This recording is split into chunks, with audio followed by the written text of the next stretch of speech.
All right. Hello. Welcome, everyone. Hello. Let's give maybe a few seconds for people to get going, to get, coming in. I don't know. I don't think I could speak English today. How was everyone's day? Happy Wednesday. I did an hour of cardio, so if I don't make any sense, that's why. It's not because I'm dumb. Let's blame it on the cardio. I think that I'm gonna start saying that short-term memory loss is a result of getting canceled on Twitter, because I feel like that's literally how it goes. Like, I'm telling you though, I've been saying for years, like only when I know cancellation will I know peace, because I feel like only when you are successfully canceled are you able to speak without fear of like somebody coming, like without fear of your mentions being 99 plus the next morning. Like, I'm telling you. Yeah.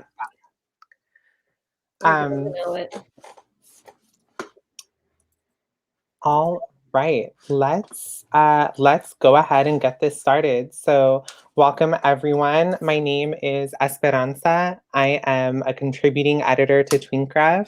And so thank you to Sam and Gian for letting me take over this stream for tonight. I've been wanting to do something like this with these two women for so long. And this was just sort of the perfect opportunity. Liberalism has been running completely rampant on Twitter, in our mentions. It's literally just liberals gone wild out here. And so there are no two women that I would rather bring on to clear up the confusion and get the facts straight than Kayla and Laura. So I'm going to pass it off to you. Feel free to introduce yourselves, who you are, what political projects you're working on, and we'll go from there. So I can get started. My name is Kayla Popachet, but I go by Kayla Pop. It's easier. I am a member of the Party of Communist USA, and I'm also a member of the Women for Racial and Economic Justice. I don't know why I just blanked out on the name. Like I said, the cardio. And some of the work that I do on the daily is a lot of housing justice work, but also, bringing about attention to anti-imperialist efforts. So within, the party, I do like to work a little bit around like raising issues in the U.S. like solidarity, and also on the conversation of the women's question and how we can raise the status of women in the Marxist struggle, and combine that also with the, the experience of being Black or Indigenous or women of color, and how we also need racial and economic equality.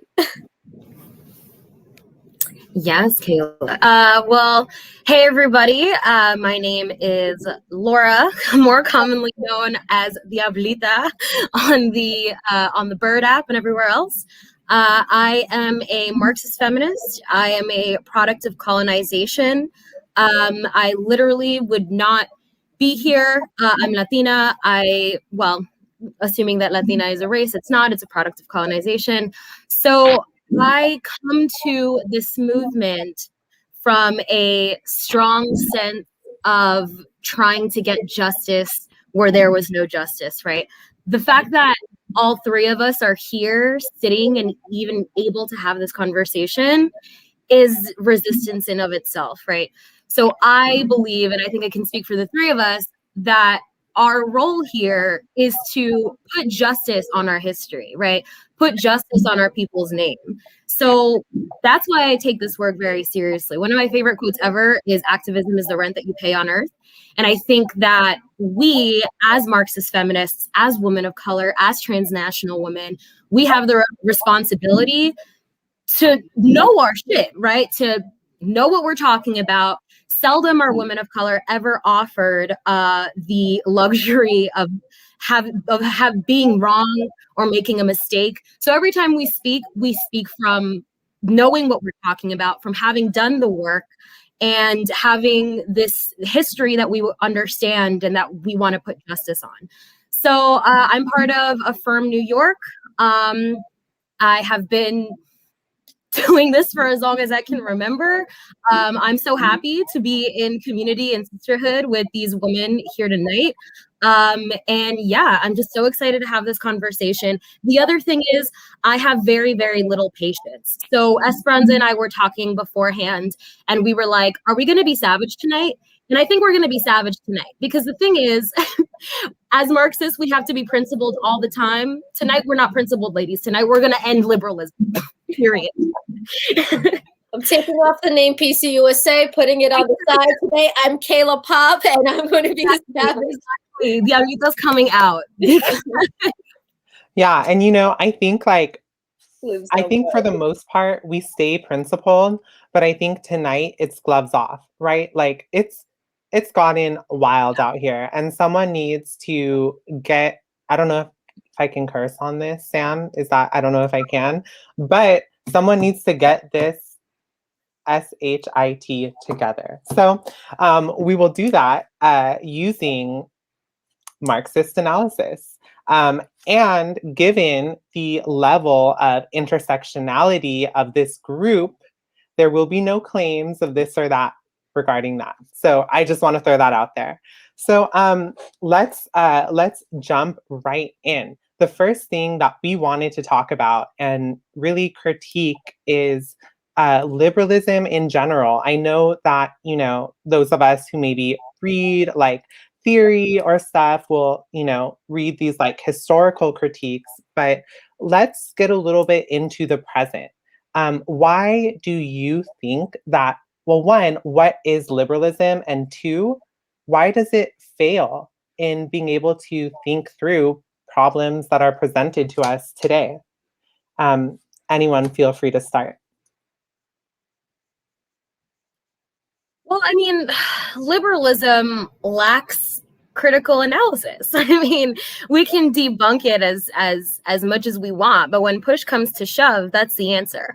The thing is that when you apply a critical analysis, when you use dialectical materialism to go through the arguments of liberalism, you understand that it's neoliberalism on steroids, and it really shatters in the face of criticism, which is why we see so many responses to our criticisms being things like, well, I'm this or I'm that, and this is what I think, and you can't tell me what I can't think. And it's the identity politics, right? And identity politics and liberalism go hand in hand. But if your entire ideology is based on me taking your word for it, just because I should, then, it's not really holding up. I was thinking about this a lot, and I think, in Marxist theory, we read a lot of the theory that we read out of the 30s, the 20s, even the 40s.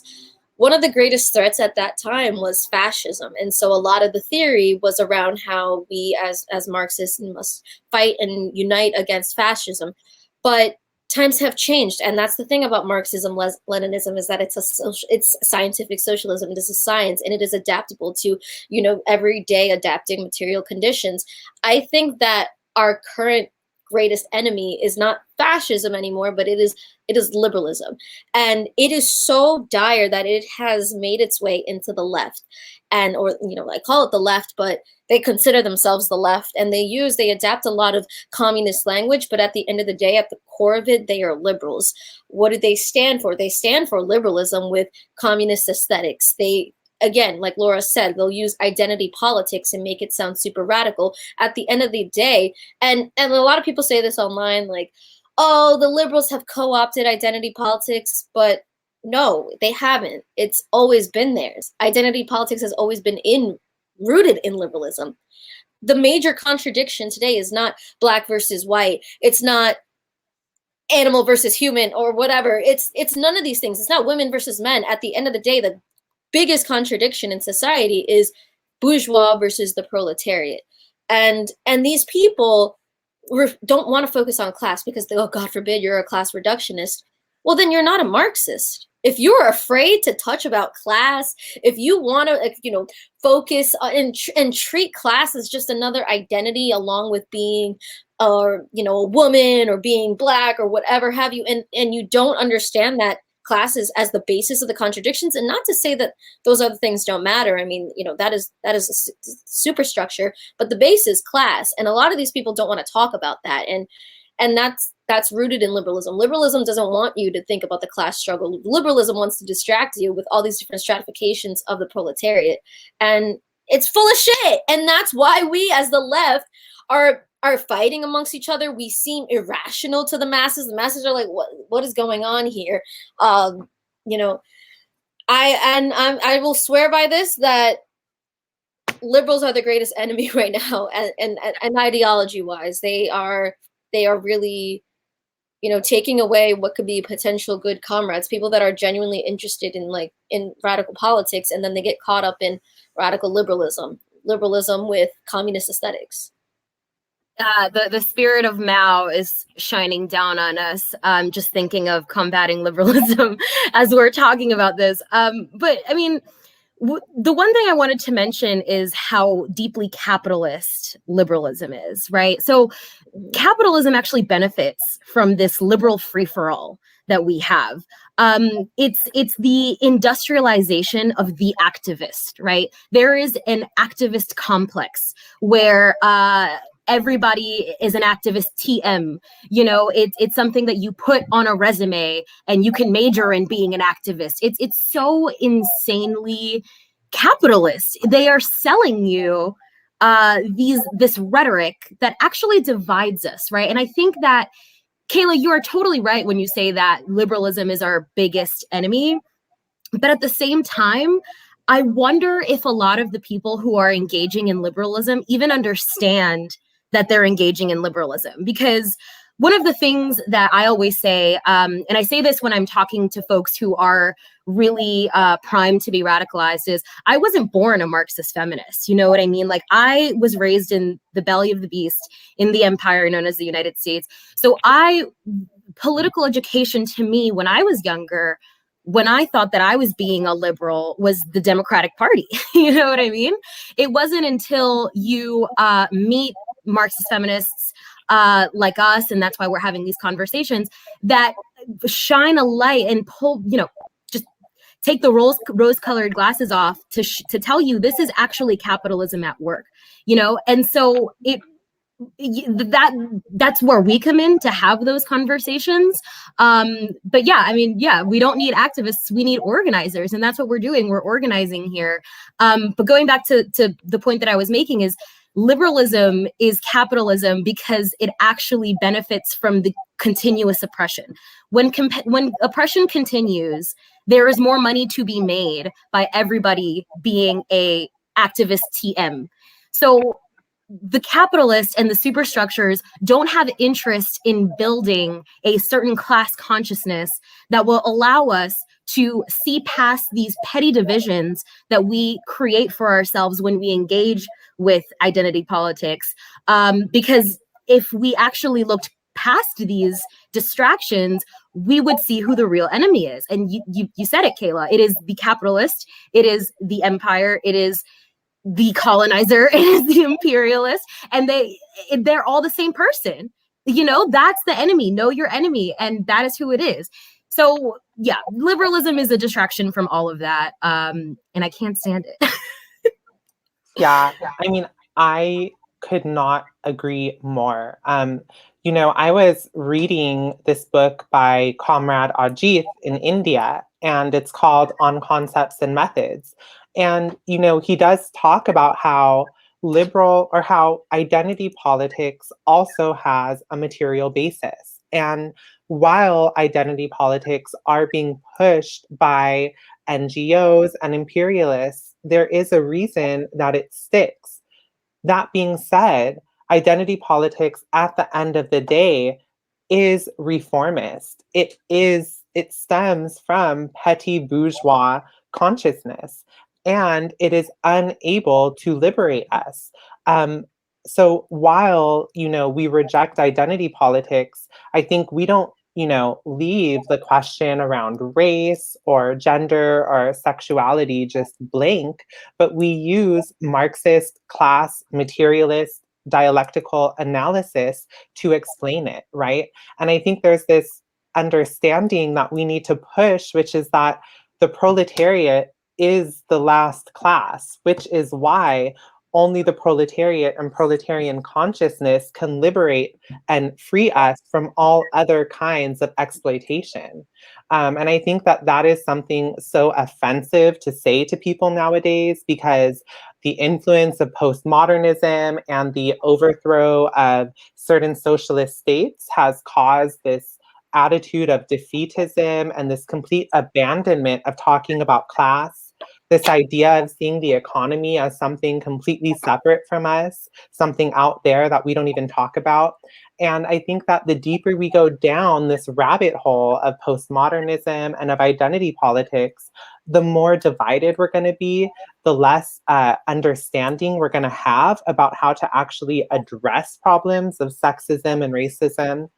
And we're going to be going into this sort of fantasy land. I mean, I think one of you said it earlier, which is that we are scientific socialists. You know, I think, Kayla, you're a Marxist-Leninist. I would say I'm a Marxist-Leninist Maoist. But I think at the end of the day, we agree that we need a scientific approach to struggle, right? Based on the lab of revolutionary struggle and world historical revolutions that have come before us. And liberalism is completely ahistorical. It throws history away and it just says, oh, what's in my mind? And let me run aloof with that. And I don't know. Go ahead, Kayla. Go ahead. And there's a reason why I think, you know, postmodernism and the radical liberals, what are these ideas, where do these come from, right? They come out of the academia. They come out of the petite bourgeoisie, those that are really removed from, you know, the everyday struggles of the proletariat.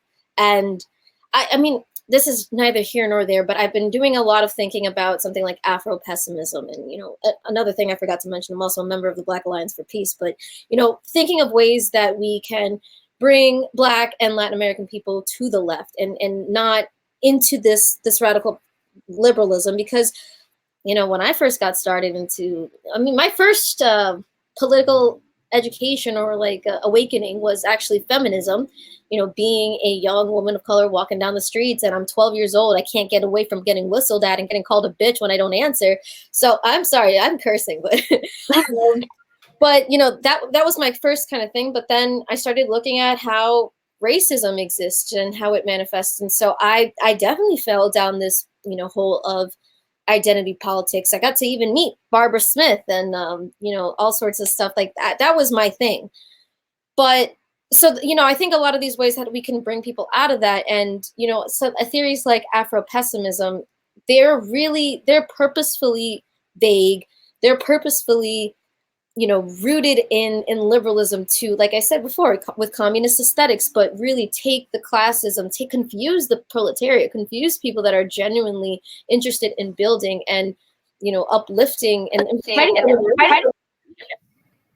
I don't know. And for those who aren't extremely familiar with our politics, but are joining our stream and are probably confused at us going off about identity politics, I just want to make it very, very clear, because I know that sometimes when we talk like this and when we criticize liberals, we come off as like Latinos for Trump. You know what I mean? Like it's become this thing where if you criticize liberalism or if you criticize identity politics, you're all of a sudden in bed with the right.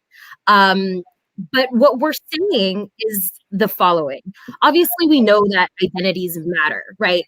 Race matters, gender matters. All those things absolutely matter, but they matter for a reason. What is the reason?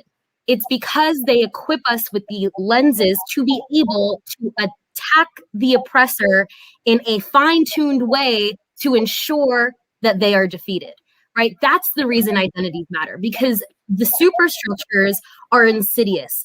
They will manifest differently onto different people, right? So we need to be able to understand the different ways that it oppresses. We need to be able to understand how the oppressor oppresses Black women, and how the oppressor oppresses trans women, and how the oppressor oppresses immigrants, right? That's the reason why identity politics matter. But identity politics shouldn't be used as a shield and as a shield for unhinged commentary. And that's what we're trying to say, right? Identity politics with a proper materialist analysis is how we will win, not using identity politics as a bubble for you to say whatever you want just because you want to say it, or do whatever you want just because you want to do it, right? Because identities are not a monolith, right? Like, not every Black woman thinks the same. Not every brown woman thinks the same. Not every trans woman thinks the same. I mean, Esperanza knows that more than anybody, right? So like, it's no group is a monolith.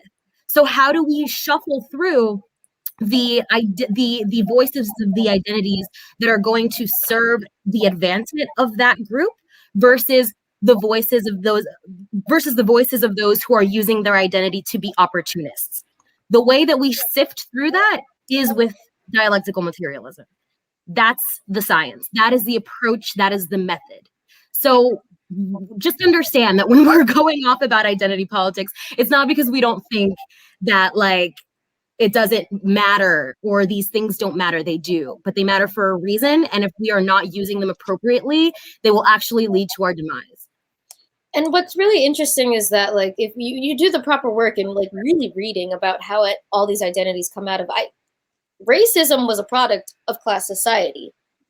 Sexism, the patriarchy, is a product of class society.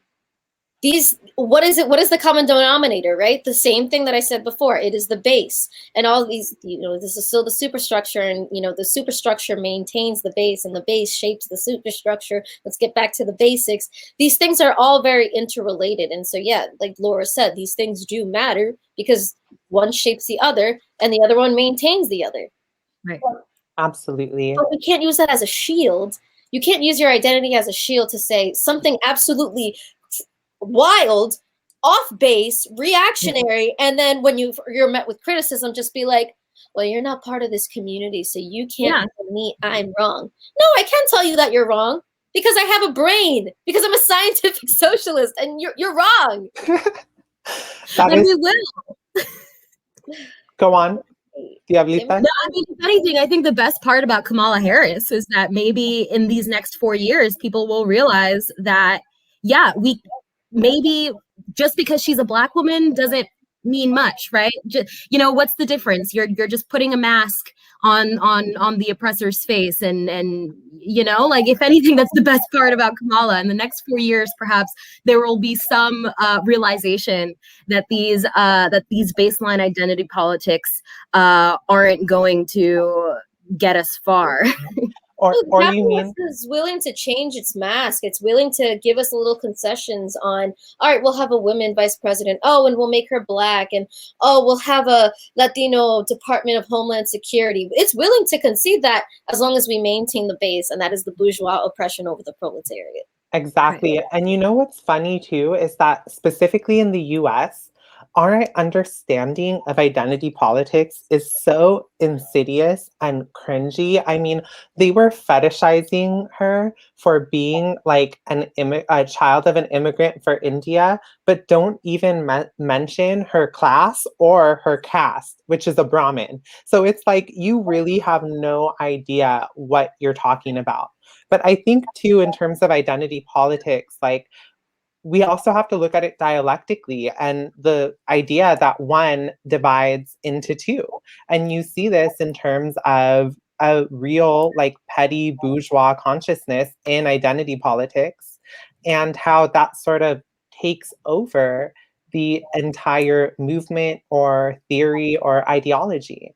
And I think you again see that with just how reformist it is, but also the leadership of movements that are primarily around identity, which is not proletarian, it is petty bourgeois. I also think we have a question which says, would you say liberals and liberalism have co-opted identity politics as a way to separate our class by commodifying identity politics, that we need to take back the real purpose of identity politics? Who wants to take that? I mean, I said this before. I said this, I think, word for word, that I actually don't believe that identity politics was ever something that was co-opted by liberals. Like, again, I say it is rooted in liberalism. I mean, I'm not going to sit here and start going off about the Combahee River Collective. I think what it came out to be is, something of itself. But I just will say one of the members of the Combahee River Collective is married to the mayor of New York City, who constantly writes articles about how his Black son is to shield himself from racism, to shield himself from the fact that NYPD has been harassing and murdering Black people, while Black people and brown people and all sorts of people in really New York City are sleeping on the street or losing housing, and yet he doesn't care about that. I don't think that not to say that, again, not to say that identity doesn't matter, but I think that there needs to be really more of, and there is a Marxist approach about how we organize on, people who on the national oppression and fighting against patriarchy. There are ways that we can do this as Marxists, but identity politics was not co-opted, because Marxism can't be co-opted. There's no way that it can be co-opted if it is true Marxism. Yeah, I mean, I think that I sort of danced around this question as well. Liberalism and identity politics, as it relates to liberalism, is a product of capitalism. That's what it is. So there is nothing to reclaim, because Marxism already has the considerations for these different these different identities that exist within the proletariat, right? There's a reason why there's Marxist feminism too. Obviously, women exist as a subordinate class in relation to patriarchy, and how that manifests across the proletariat, right? There's different ways to have these considerations of identities within Marxism. It's built in. So I agree with Kayla, like there is sort of no way to reclaim liberalism, because as we know it and as it's practiced and how it operates, it's not a Marxist concept. There's nothing to reclaim. It's capitalism at work, neoliberalism at work. Yeah, and I think that what needs to be said is that the proletarian ideology can address concerns around race, gender, sexuality, caste. It can do so. We just need to apply it to those problems. I also want to say I love the critique of teen vogue that is happening in the comments. Just the other day, I read an article by a practicing physician who said that because she counsels her patients on sexual health, doesn't that make her a sex worker? Teen Vogue has lost it. I don't know what that doctor was on or what she prescribed herself, but I don't think that's ethical.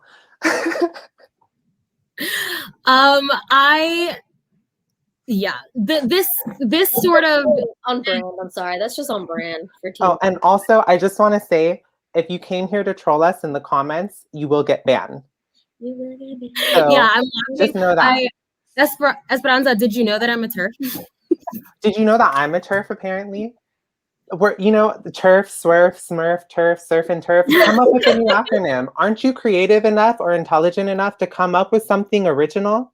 Like, honestly, are you? I don't think so. No. So, bam. I mean, listen, like, at the end of the day, Kayla said this, like, if you're wrong, we're going to tell you that you're wrong just because we have the evidence to prove it, right? Again, going back to the dialectic, we're not negating anybody's experiences because the value of experiences is considered in a proper Marxist analysis. And anything else is probably just fluff.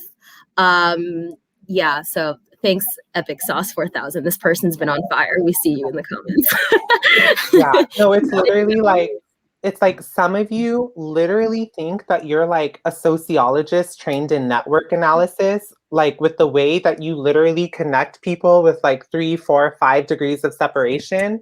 and Yeah. use it to somehow like argue something, and you're just terrible at arguing your point. Like it's actually really terrible.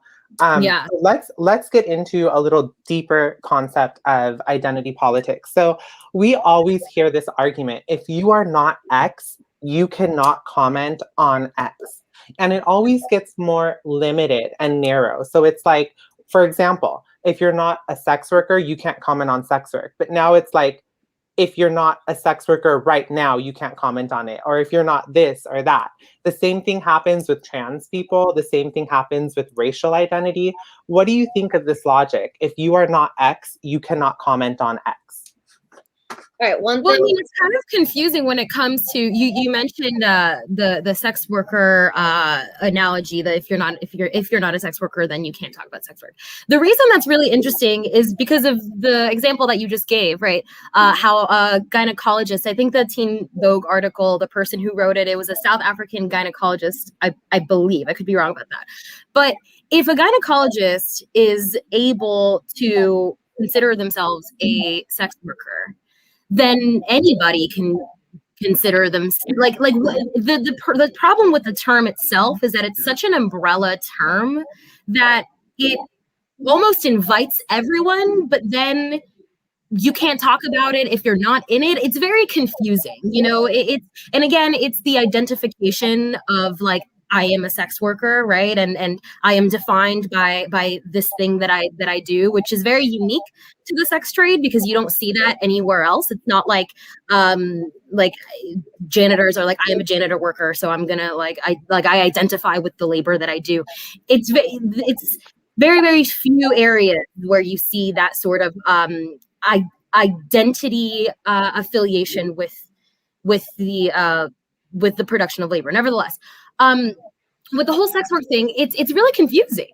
Like, who can talk about it? Who can't talk about it? A gynecologist can talk about it, but you can't talk about it because you're not in the sex trade anymore. But you can talk about it because you're on OnlyFans. But then I don't even know who can or can't talk about it anymore.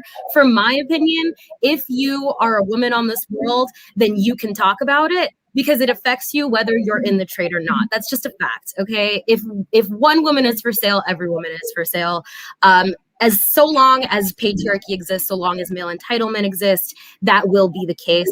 So I think that this argument is totally bogus. It goes back to what I said before. No group is a monolith anyway. There's so many people in the sex trade that I work with every single day that that want to exit. It's all they want to do is to exit, right? So are we then supposed to only listen to the sex workers on Twitter because they're doing the sex worker advocacy? So the other people who were in the trade or still are in the trade, their voices don't matter. I don't subscribe to this idea. It doesn't actually make any sense, and it will actually lead you nowhere if you're trying to do a critical analysis on the issue. Again, it's identity politics rooted in liberalism. And what I find so unique about the sex worker thing is, like, I work in the housing court, and you would never catch me saying, well, you can't criticize the housing court because you don't work in the housing court. Like, I'm a housing court worker. I know the housing court. You don't know what I go through in the housing court. And again, like, I wouldn't identify with my labor. If I quit my job, I'm not a completely different person. I've just quit my job, and I'm still who I am. I'm just doing a different work. I'm still a proletariat, and jack of all trades. We grab many different kind of hands. But the whole thing with the sex worker, the identity of being a sex worker, I think is very, very important. And I would like to know a little bit more history on, like, the little remnants behind that. Because, I mean, there is liberalism 100% there, but what was the motive to get sex workers or people in the sex trade to start organizing as sex workers? And what I wanted to get to, though, Matt, is that, again, there's no like janitors for janitors, janitor workers movement. And like the sex workers movement it's specifically created to make this type of labor. Like, you say sex work is work, but then you say sex work is an identity, and now you're a sex worker and that is your identity. And it's purposely done so that you can't criticize the sex trade. You can't talk about how exploitative it is, right? Because it's just like every other job, but now it's also my identity. And if you say anything about that, then you're a swerve. You're a horrible person. I can criticize my job and say, I wish that my job didn't have to exist. I wish that I wouldn't have to fight for tenants not getting evicted. I would rather there be no evictions. Am I housing court exclusionary radical feminist? Like I think that my job is like some other jobs. Some jobs are necessary. My job is not necessary. My job shouldn't have to exist. And I don't think that a job where people are forced, and let's be honest, because a lot of people don't, housing court exclusionary. A lot of people don't want to say this because they want to take the class out of class politics, but the majority of sex workers or the majority of people in the sex trade go into this line of works because of capital, because of capitalism, and they are needed to, or just any type of class society. This has always been the case. When the economy is bad, when times are rough. We saw this when the pandemic started. Millions of people lost their job. Millions of people joined OnlyFans. It's out of desperation. It's out of a need to survive. I want to build a world where people don't have to do things out of desperation and the need to survive. Exactly. And, just to hit a point there, I mean, there is like that Justice for Janitors campaign, but the difference is it's not its own movement. It's a part of the labor movement. It's a single campaign, and it's not made into this identity that is fetishized and that is somehow like bereft of any critique or criticism. I mean, if you talk to these people, and I have because I've worked on these labor campaigns, their primary identity that, is not, oh, I'm a janitor, I'll be a janitor for the rest of my life. Like, no, like they have full and complete lives. But yet, when you look at the history of the word sex work and even sex worker, it comes from a woman named Carol Lee, who got her college degree and lived a middle-class lifestyle, in her words, because I've read her words. And then she said that she fantasized about being a prostitute and that it was exciting, like hitchhiking. This is literally what she said. So to someone like me that had to hustle and trap out of necessity, because I had to put my ass in a house and buy myself food, I mean, that's insulting. And it's also just utterly ridiculous. And a lot of those organizations started out both being funded by and being led in part by pimps and by people in the sex industry. In the US, Coyote was, I don't even think that's how they pronounce it, Coyote, I guess, was led and funded by the Playboy industry. Overseas, it was by Douglas Fox. I mean, this is how that movement started. But because we've erased class, it is not okay to see that. And because that identity is fetishized, you are going to get dogpiled on if you dare critique the holy grail, the sacred cow of liberal analysis, which right now is the sex trade and trans identity. And one thing I was going to say, and I may be sort of introducing a new conversation, but Kayla, you said if you left the housing court, right, you would still be you. You would still be Kayla. You're just not at the housing court anymore. The reason you would still be worthy of justice, it's not because it's a housing court movement, right? The reason you would still be worthy of justice is because you are a human being, right? You are a worker. You are a Black woman. That is why you would be still worthy of justice and you have a place in the workers' movement. And that's where we come to our position on the sex trade. People have the right to live free from violence because they are humans, because they are workers, because we understand that if we don't act aggressively on our, human rights approach to workers' rights, then the capitalist will win. So when we make an identity out of the sex worker, right, it sort of divorces itself from a human rights lens, individualizes it, and that's not where we should be going with this, right? That's not how, like, we should be talking about unions, right? Like, we should be talking about strengthening the proletariat, not dividing the proletariat in this like sex worker movement type fringe workers movement. That's not how it works, especially when we're talking about a industry that is so severely based in violence and so severely based in submission and control, right? That's the primary difference between working in the housing court or being a janitor versus being on, tricking on the street, right? That's the difference. And a lot of folks think it's quite paternalistic of us to even suggest that violence underpins the sex trade, but it's the truth, right? We have a long history of, the colonizer introducing prostitution to our native lands, prostitution being part and parcel with hyper-militarism that still is ongoing today in occupied places of the world, right? We see how the most marginalized, the 90% of the sex trade, basically, the large majority of the people in the sex trade are brown, black, and indigenous people who serve the 1% of the world, right? So how can we not understand that the sex trade is rooted in control and capitalism and patriarchy and oppression and submission of women as a class? So that's it's just really difficult for me to understand how people can fall into that rhetoric, right? I mean, janitors serve a social purpose, housing courts serve a social purpose. Are you really willing to tell me that the male orgasm serves a social purpose? That male sexual entitlement is on the same level as like cleaning schools or teachers to like educate the youth? The suggestion is so absurd to me, and it's almost offensive. Actually, not almost offensive. It is offensive to me. And I can't believe that people actually like rest on that opinion. 100%. And the truth is, if I thought unions would make the sex trade safer, I would advocate for them. I 100% would. And in fact, I used to until I experienced the trade for myself. And then I spent months studying it and researching it. And something that I've tried to prove in my writing is that,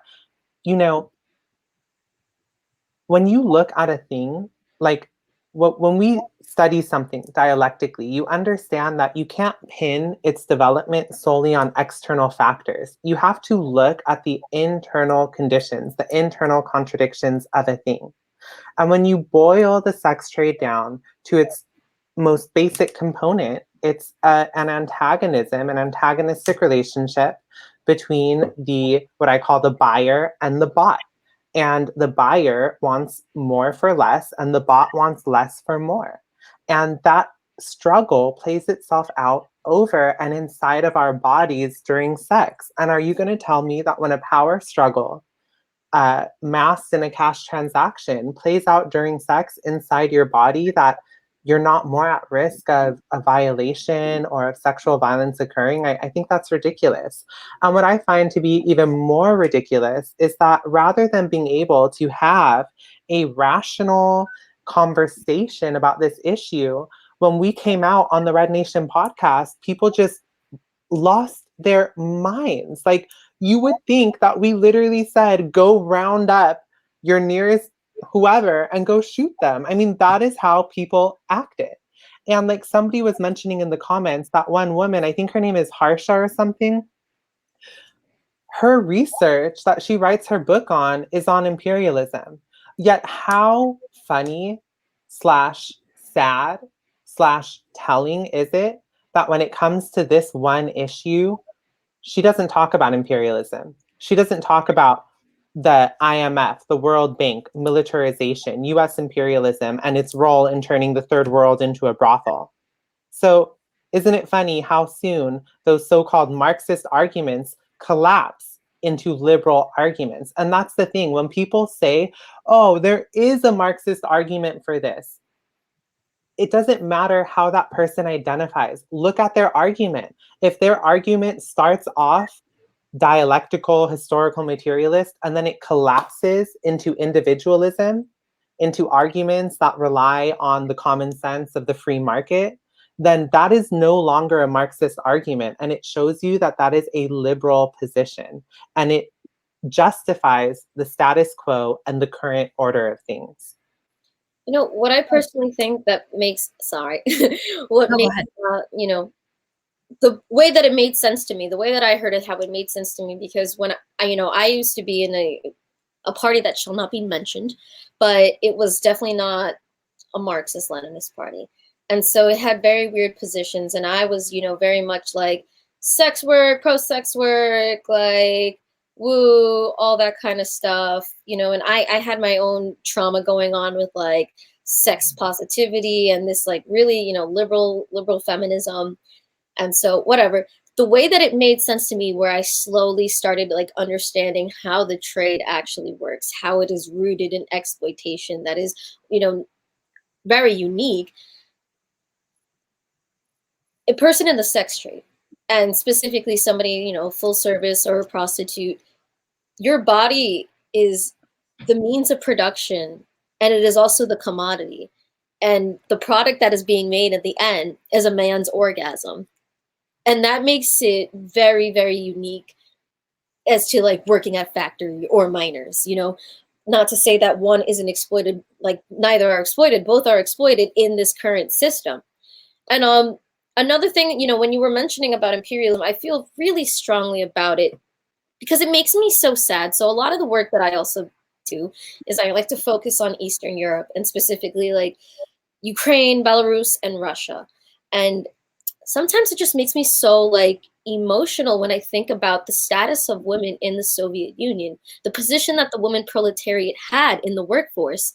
And after the breakup of the Soviet Union, the way that Ukrainian and Polish and Russian women, not so much Belarus actually has like, of the area, has like the least amount of women in the sex trade, but how many women that are trafficked, how many women that go into the sex trade in these post-Soviet states, and just, the extreme misogyny that has risen out in this capitalist Eastern Europe compared to where they were before. It breaks my heart to see how like, and I just don't know how people can have an analysis that is divorced from what is so obvious.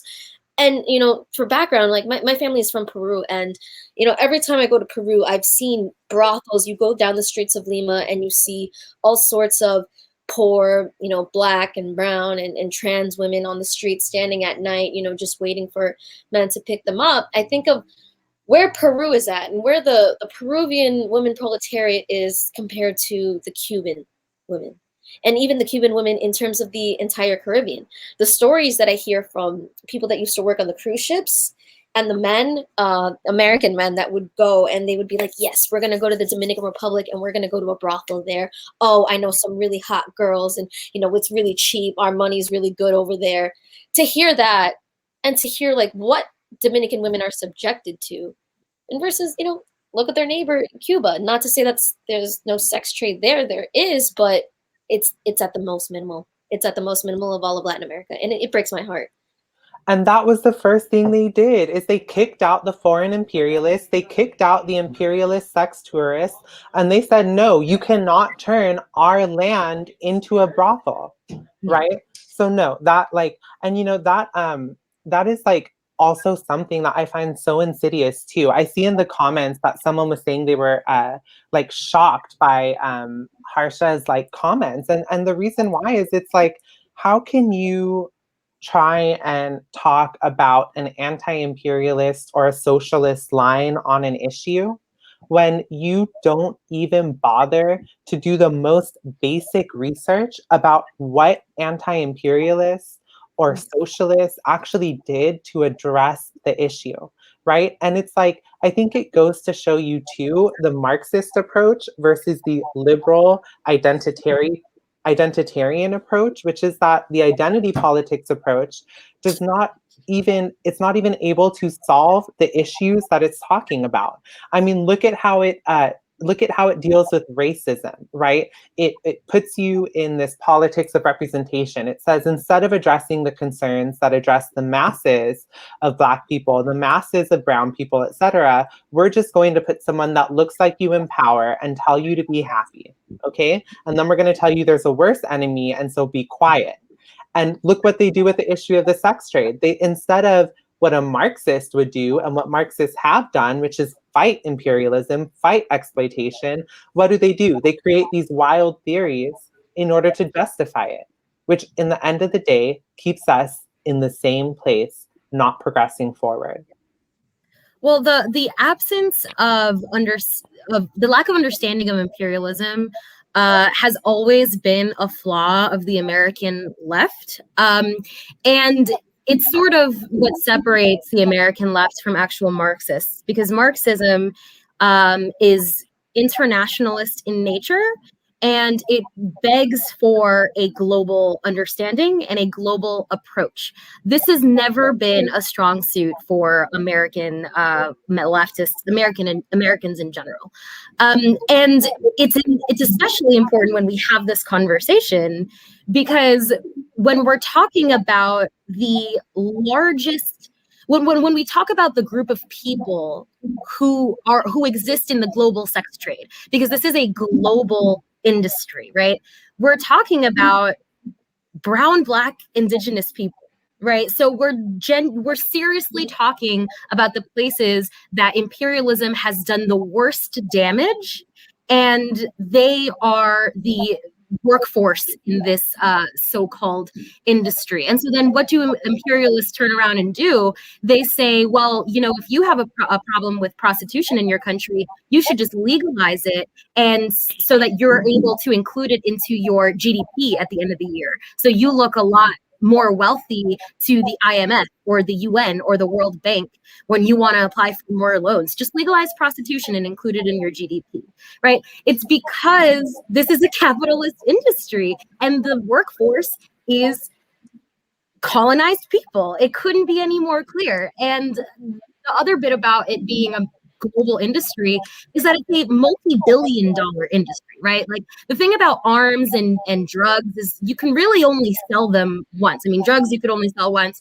arms you can sell a few times, but how many times can you force fiscal coercion, fiscally coerced penetration, really, onto a woman for years, from the moment she becomes of age till the moment that she dies, till the moment that she unfortunately falls victim to violent patriarchy. How many times can a woman be raped? Millions of times, thousands of times. So there is so much unlimited capital in the sex trade. So how is I really, it's so difficult for me to wrap my mind around how so-called socialists who are anti-capitalist are defending one of the largest industries in the globe. It is a corporation. It is a mega conglomerate, and the people at the top are the people with the most access, and the people at the bottom, the workforce, are by and large colonized people. If we saw this, if we saw this in any other industry, we would be up in arms. But because women exist in a subordinate position to patriarchy, and because we expect women to be the sex serving class, and because we are so deeply entrenched in patriarchy, that critical analysis doesn't apply here. Just shut up, take your money, and let's close the door and let me do what I want with you. It's capitalism. It's patriarchal capitalism on steroids. I really, and this is, maybe I'm moving a little bit away. I don't know if maybe you guys do. I don't really talk to a lot of those, pro sex worker, but I love Johnson pimps kind of people on Twitter. But I have seen a lot of liberal feminists, not to say those aren't liberals, but like very, very liberal feminists who say things like, this is like a sense of women empowerment, like women go and they become their own boss, and now they've taken control in their hands. Or maybe this goes more into the sense of like cam girls, or people that are on OnlyFans and stuff. But there is this sense among, and it scares me a lot, especially like younger women, or younger girls, who see these kinds of people. They follow them online, maybe on TikTok, Instagram, or whatever. They see, oh, wow, they make so much money. They live such a glamorous lifestyle. They're such an empowered woman. They own who they are. And, I'm not going to lie, this is something that I fell very victim to when I was when I was younger, I was that kind of like 15-year-old girl that was like a feminist, but also like listening to Lana Del Rey and thought that like, oh, an older guy, an older guy giving me attention. Wow, I'm that bitch. I'm awesome. And like, just like, oh, hypersexuality. That means I'm the most liberated woman in the room if I'm like super hypersexual. And you let a lot of things that aren't okay, and that you like, now I'm spending my adult years kind of recovering from that, what was so toxic, but you let a lot of things slide, and you I don't know if I'm making any sense, but it's this fetishization of the fetishization of the sex worker, the fetishization of being the empowered hypersexual woman. That is something that's also being fed to a lot of young girls, at least in this part of the world. And it's, you see girls online that are saying things like, I can't wait to be 18 so I can go on OnlyFans. And what is so just, frustrating is that to me, that's not empowering. What is empowering to me was when I, started actually joining the class struggle and understanding, the women's position of, like throughout, Engels writes this, but like from the inception of class society, one of like the first things that emerged was patriarchy, and how I'm going to be part of a movement that undoes that.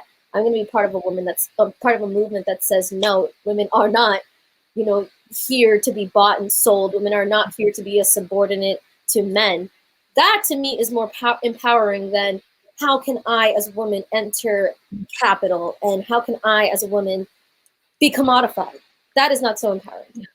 Exactly. And I think the reason you felt, well, not just you, a generation of women fell for this rhetoric, Kayla, is because what you're describing is the individualization of feminism, right? And that's what you're sold through neoliberal feminism, American feminism. It is not until you begin to see women as a class do you understand how this works, right? It's not girl boss. It's not, I'm going to do this and I'm the most empowered woman in the room. And it's not, I hate to break it to all the listeners, it really doesn't matter on an individual level, because so long as women exist as a subordinate class, one woman feeling that she is empowered because she is doing God knows what is not going to change the social consciousness that leads and begs for the existence of an entire cast of women to be the basic, to be to be on the receiving end of male sexual entitlement, right? Just because one woman thinks that she's empowered because she can have any guy in the room and she can have her pick, and she can say who she wants to sleep with and who she doesn't want to sleep with, right? That's not going to change these men's minds, because what they are taught as when they are socialized as men under patriarchy is that they are entitled to sex. So it doesn't matter that you feel great because you told him no, he'll find it somewhere else and he'll pay for it. And that's the difference, because he can. So as long as there is an entire cast of women to provide sex, then really, I mean, what does it matter? Yeah. And one thing also, because I know all of us in the room are anti-imperialists, why is it that we have these haters who just love to Google us, research us? They recently tried to expose one of our 20-year-old members for having a study abroad scholarship. But what's so funny is that they never apply their research skills, because they're terrible, to actual capitalists and imperialists. So I found out that the same billionaire-backed foundation, which funds the decriminalization of pimps and Johns movement around the world, including in neo-colonial nations, also funds the NED. And are you going to tell me that agenda is not connected? Yeah, why are they funding the CIA mass org, as I like to call it, NED? CIA blatantly said we had to create the NED so that people don't criticize who we're giving our money to. You see those connections right there. Exactly. And then the last thing before we move on to the topic, this because we haven't got to the topic yet. We're an hour in, but we're not even halfway done. I'm just kidding. But one thing that I wanted to also mention is that this empowerment rhetoric has now merged into this economic argument of meritocracy, you know? So we know that the majority of people in the trade are there because of poverty, economic coercion, because of social coercion like racism, transphobia, sexism, etc. And they experience a lot of violence. That's not right for any society to push. But let me read to you what Red Canary Song wrote as a supposed socialist argument to decriminalize pimps and johns. And you tell me if you see anything wrong with this. And I quote, as the sex industry is becoming even more niche, with more specific categories of workers who specialize in ever more specific fetishes and services, there is a growing diversity of people in sex trades, as well as a growing number of women who purchase sexual services from men and other women, a natural consequence of women's increasing economic power and busier executive schedules. Oh. Do you really think that women's economic power is increasing under capitalism? And that that's the reason that they're buying sex from men? Well, Or I from don't other know women? Because they're not. I don't know if Red Canary Song has been paying attention, but millions of people throughout this country have lost their jobs, are facing eviction and homelessness and poverty. Okay, but did they get the memo that feminism is about liberating all women? Did they get that or no? Did they? Because I'm under the impression that Marxist feminism is putting the last girl first, right? That's what I thought. But to them, it is a good thing if a certain select niche group of quote sex workers make hundreds of dollars and we're supposed to care why? I'm not understanding. You listen. Okay, that's fine. That's fine. You're making your thousands of dollars doing your very, very niche. What was that at the beginning, Esperanza? Niche types. Read that brilliant line. Niche types of fetishes and sexual services. You can do your niche types of fetishes. I'm not talking about you. I'm not. Seriously, I'm not. We're talking about women who have no choice. They don't have the luxury of being able to explore niche fetishes and then write a Medium article about it, right? Because they're too busy being penetrated many times a day by men with excess capital, right? By men who don't care if you have your boundaries with your niche kink, because when the door is closed and the money is exchanged, that's it. There's no telling what goes on behind closed doors when you're in the sex trade out of desperation. So really, they're just speaking to their own privilege. Like really, the girl boss jumped out. I'm not understanding.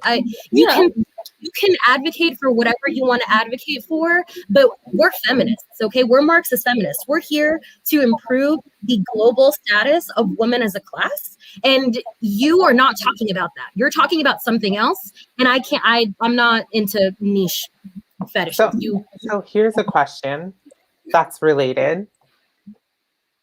Oftentimes, the sex positive feminism and choice feminism, that not just about the sex trade, but about everything, is so common now. And it's almost like if you're not completely sex positive, then you are some puritanical, like Christian, whatever. So what do you think of sex positive feminism?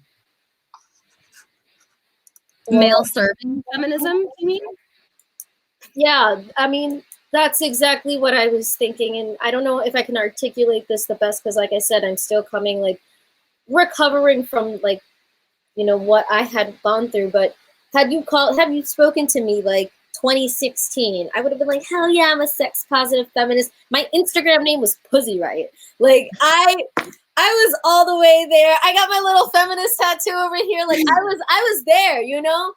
I have that tattoo too, though, so don't shame. This tattoo's still fire. I don't regret it. But watch out, people might call you a TERF. Watch out for that. Hide it. But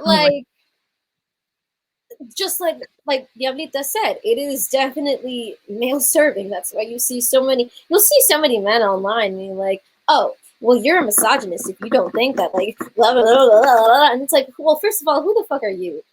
First of all. Second of all, like I said, my experience with it, and what I think is an experience of many, many young girls and young women, and maybe even grown women, grown or older women, is that it becomes an excuse for things like hypersexuality. It becomes an excuse to allow men to treat you and degrade you and not respect you. Like Laura was saying before, I could have, slept with whatever guy and be like, yeah, I got him. That's cool. Like I'm the baddest bitch. He's got a 6-pack.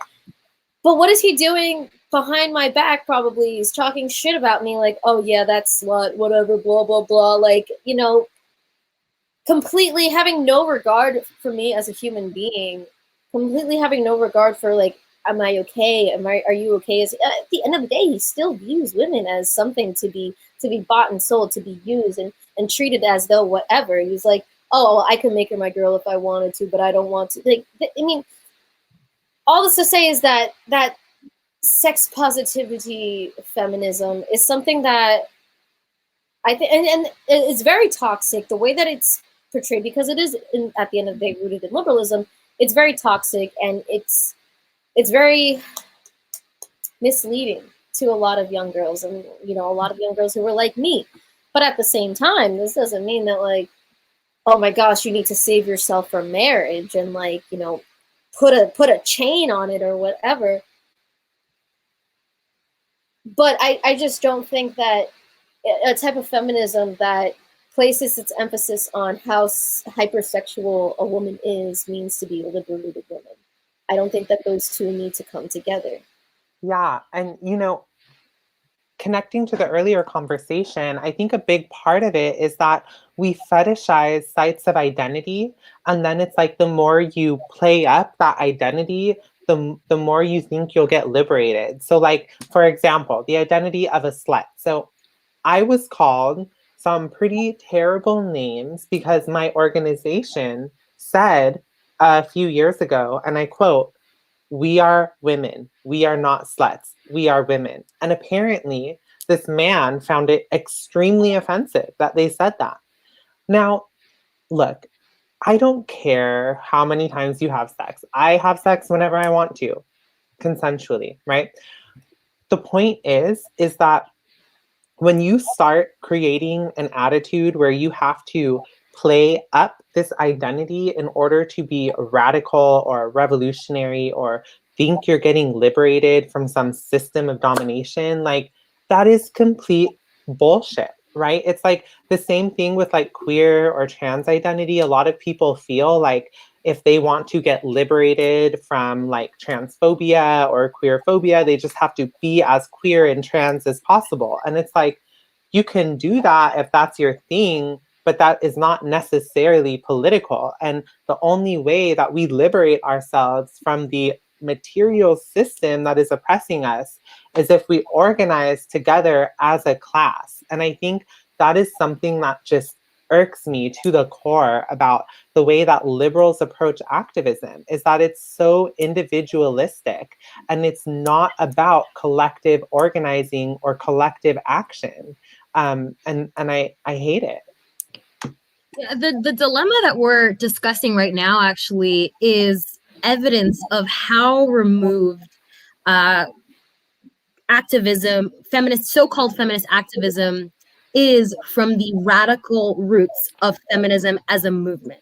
Feminism is a political movement. It is not a pin. It is not a tote bag. It is a political movement that was specifically created with very, very clear intention. The intention was to dismantle patriarchy, right? So, I think we really need to bring it back to this radical roots, this political movement, because that's the only way we're going to succeed in this fight.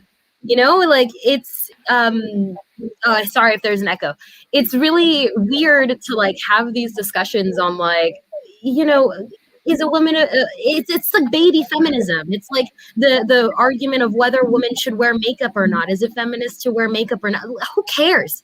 I don't care. As long as women continue the punching bag for the worst parts of society. That's what I care about. Like, we're so distracted by things like sex positivity. Again, it's a product of liberalism. It's a product of neoliberal capitalist movements that do this intentionally to divide us so that we don't actually focus on who our enemy is, and our enemy is the patriarchy, right? We're so busy having these conversations, judging one another as women. What does feminism mean to you? Are you a moralist? Are you a sex positive? Come on, we're Marxist feminists. We're real principled organizers with with goals, and our goals is to liberate women as a class. It is a radically aggressive political movement, and we really need to bring it back to that. That is my one wish: is to bring anger back to feminism. Our goal is to crush the bourgeoisie, crush the imperialists, crush our enemy, and liberate our people, our entire class, from the boot of oppression that we suffer under. And you're not going to do that by fetishizing whether you wear makeup or not. You're not going to do that by, saying how queer you are, which is be queer. I am myself. It's a totally cool thing to be, but that is not going to defeat our enemy. We have a common enemy, and they're not in our heads. They're out there in the real world. And while they are sitting here profiting off of our exploitation, profiting off of our suffering, we're over here tearing each other apart. For what? Exactly. And we're using the oppressor's tools in attempt to destroy the oppressor's house. Like using hypersexualization and using the male gaze as an avenue of empowerment. That's exactly what the patriarch wants from you. That's exactly what they want from you. So it's very clear to me. It seems to not be clear to others. But if you accept that patriarchy is a thing, right? If we start there, because if we don't start there, then I don't know what to do. But if we can accept that patriarchy is a thing, if we can accept that rape culture is a thing, if we can accept that rape culture is a product of patriarchal sexual entitlement of women, then how is it that we can use that same concept, patriarchal entitlement of women, and try to twist it as an avenue of empowerment? So sexual entitlement of me is okay if I tell you that it's okay. I'm sorry, but that's not how it works. Racism is not okay if I think it's okay for you to be racist. It's not how it works, and we do not use the tools of our own oppression to liberate ourselves. So I have a question for you two. We all work on imperialism, right? We as Marxists, as anti-imperialists, unlike the liberals, we know imperialism is not just a political thing, but it's also an economic thing, right? It has an economic base in the development of monopoly capital. Why is it, however, that in the US, imperialism is almost never talked about by feminists? I mean, you saw this again with Harsha when she was commenting. It's like, girl, you wrote a whole ass book on imperialism, and you're not going to include that in your analysis here. Why do you both think that imperialism is completely erased from the question of feminism American in the US? chauvinism. That's the answer. You said American chauvinism? Yeah, American chauvinism. And I mean, this is the problem of the American left, by and large, is the absence of internationalism, right? I mean, that's why we don't consider imperialism as that big of a deal, and we don't consider sexual imperialism as that big of a deal. I think that's the simple answer. Kayla, I know you have more to say. Please elaborate. Well, it's ultimately because they're not Marxists. If you're a Marxist, innately in Marxism is internationalism. Marx didn't say American workers of America unite, workers of the world unite. It's and when the Lenin developed it, is also the essence of Bolshevism is internationalism. So the problem is a lot in the American left. They're not Marxists. They're afraid of Marxism. And a lot of the feminists are not Marxists. They're afraid of Marxism. And because of that, they can't see beyond this own blinder of their liberalism. It's like rose-colored glasses, I think that's how the phrase goes. It's these rose-colored glasses, and they can only see what specifically liberalism has designed them to see. But once you reject liberalism, I mean, really, and that's how I became a Marxist-Leninist, is by looking at the world around me. And that's where I really started beginning to reject liberalism. Once you start to do that, then you start to understand, wow, it's not just about me. Wow, it's not just about these upper-class white women that go on OnlyFans and like get hundreds of thousands of dollars every single month because they're skinny, rich white women. Wow, there's a majority of people in this trade are not as privileged as I thought they were. And then you start to look at the ways of how maybe your country has also fueled that. Why do so many, when you start looking at the economics, why do so many women in the global south turn to this sex industry? And you know, I read a little piece that you wrote, Esperanza, a little piece. You wrote a big piece. I read a little bit of it here and there. Was how, and I saw the comments. I peeped the comments yesterday with someone on tweet, and I tweeted, and they were like, oh, well, you guys are supporting the settler colonialist state in, you know, deciding who and who cannot be decriminalized. Meanwhile, what they're defending is really settler colonialism. Everything that they're defending is a product of settler colonialism, a product of class exploitation. And so if you don't mind, I know I'm not the host here, but I personally have a question. And this might be, you know, whoever wants to answer, but I guess it's mostly directed at Laura. So I know a bit about the Nordic model and what was going on over there in Sweden. And, you know, what is the work that like your organization is doing? Is it basically to like replicate that here in the United States? Because I see you guys get a lot of like comments on that on Tweeted, and, you know, I don't know what you guys are doing. So like, let me know. So no. So the initiatives that we have in New York that we are trying to advocate for across the U.S. is not a replication of the Nordic model. This is a very, very common criticism that we get, even though the Nordic model was quite innovative in of itself, but it's better than the Nordic model, right? First of all, any law cannot be copied and pasted anywhere, you know what I mean? Even if it's the best law, that's because the social conditions of every place is different, and you need to be your law and policy needs to reflect those social conditions. So there's a lot of criticisms of the Nordic model that people are now trying to apply to the current legislation that we're trying to advocate for here in the US, but it doesn't apply because the law was written with survivors of the sex trade, with direct service providers, with lifelong advocates, with abolitionists, right? Understanding the nuances and the needs of people in the trade. And I saw a person said, what is the Nordic model? So basically, first of all, I don't even want to use that term because that's really not what we're talking about. What we're talking about is a partial decriminalization of the sex trade. So a lot of people think that there is legalization or full decriminalization or criminalization.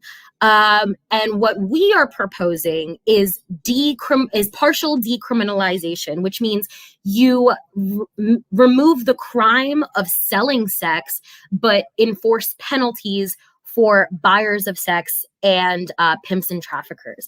And what this does is totally shift the lens of people in the sex trade. It views them as folks who are in vulnerable positions and offers them the necessary support, exit strategies for them to be able to prosper and hopefully override the things that led them to the sex trade in the first place, right? That's what it does by recognizing that selling sex shouldn't be a crime. But with the fines and penalties on sex buyers and pimps and traffickers, it recognizes that sex buying in itself is contributing to a larger global market of oppression, of capitalism, of patriarchy. And I sincerely believe that if you think that sex buying should be legal, right, and not just legal, because a lot of the folks who oppose this legislation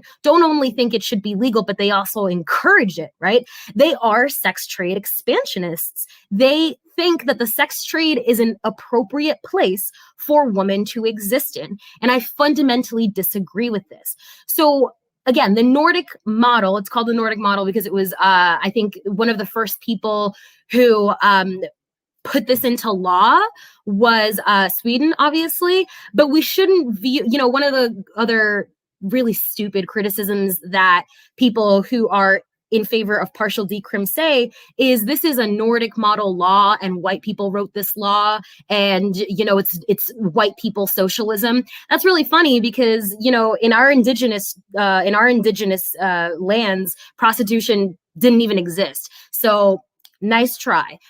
Anyway, when it was first written in Sweden, it was like the first of its kind. So of course it had some flaws and some things that needed to be tweaked, but it has since been adopted by other countries. So that's why it's no longer called the Nordic model, because it's no longer exclusive to Nordic countries. And now there's a partial decriminalization legislation introduced in New York. So obviously I know firsthand it recognizes the shortcomings of the original Nordic model that was passed in Sweden. And it has considerations for those. For example, a common argument that the other side likes to throw out is, well, this is bad because if I'm a person whose roommates are harboring a person in the sex trade, then I'm going to be charged as a pimp and I'm going to be charged as an accomplice to prostitution.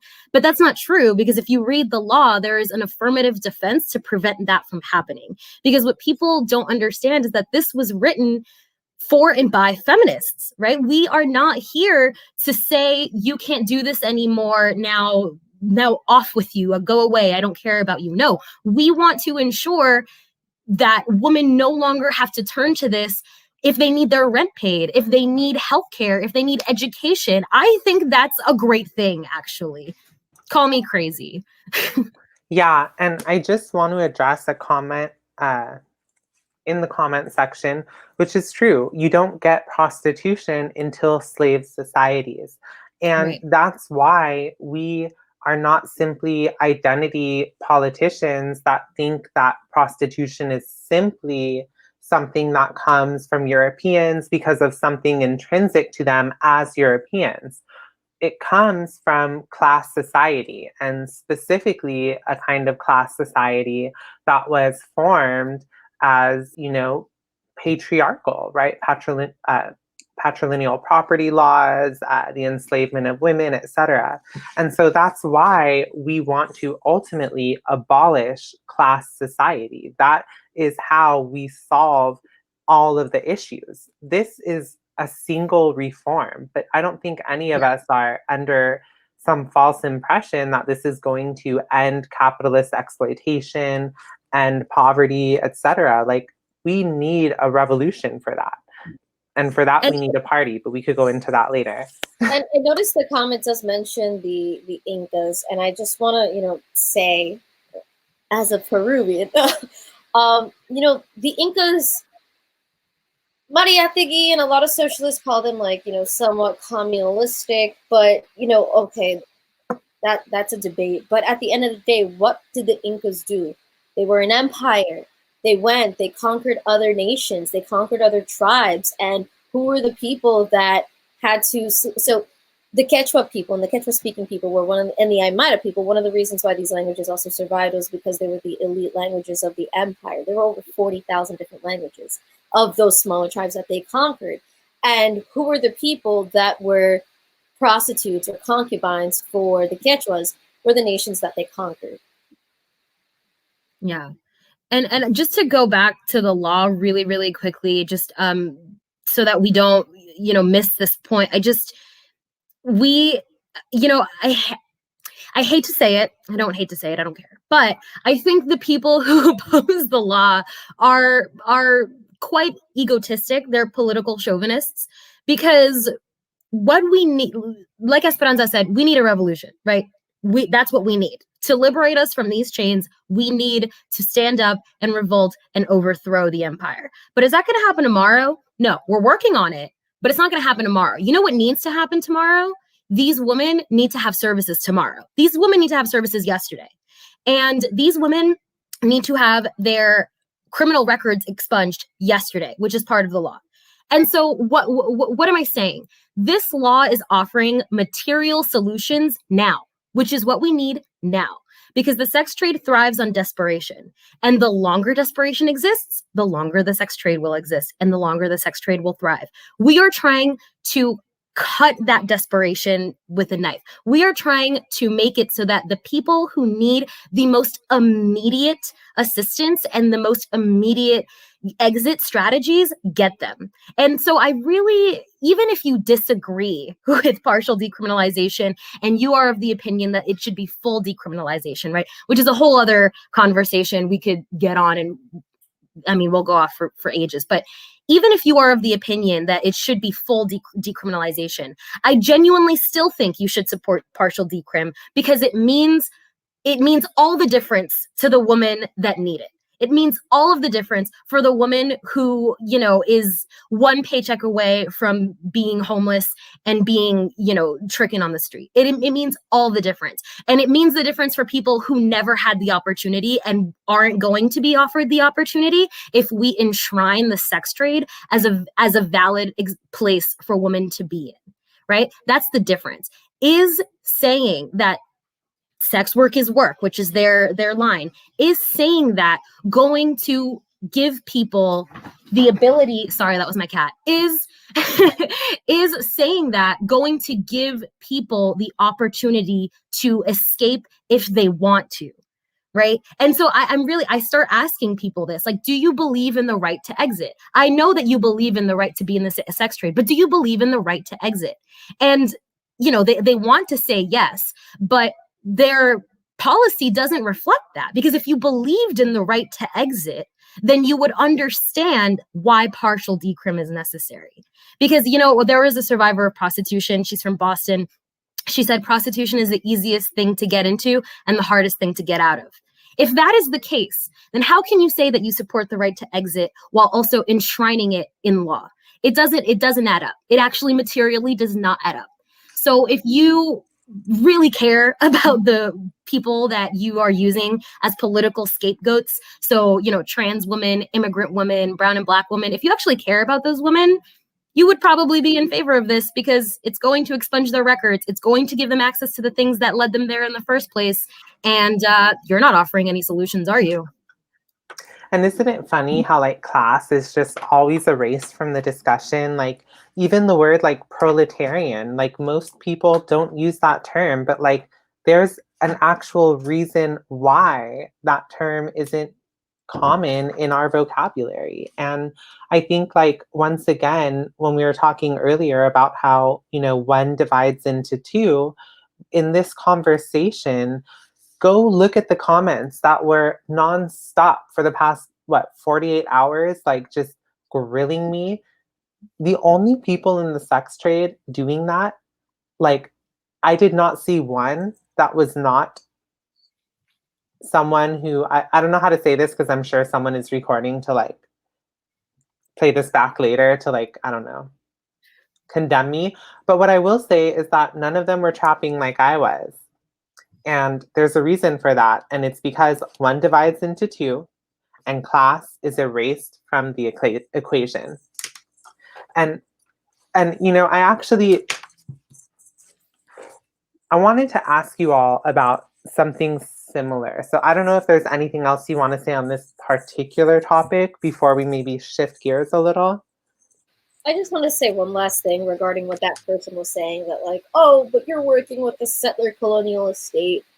And, you know, that reflects, I think, a few things about how somebody, when you say things like that, like you just showed me that you're not an organizer. You don't know how to actually talk to people. Like, you don't talk to people. You don't make any, like, it's this kind of thing. Like, I'm going to sit here in my armchair and criticize anybody doing anything.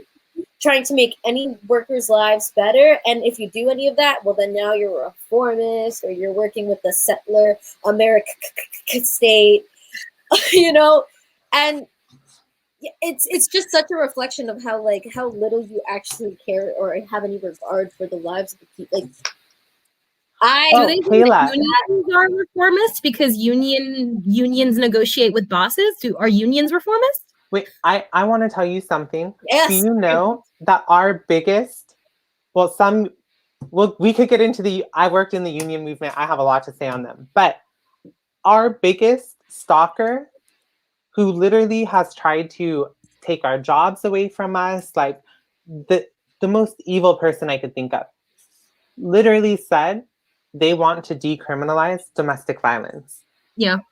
Huh? What kind of fantasy world? What is wrong with your head? Like, that's what I want to know. Like, who raised you this way? And why have you not corrected it? Like, what do you mean you want to decriminalize domestic violence?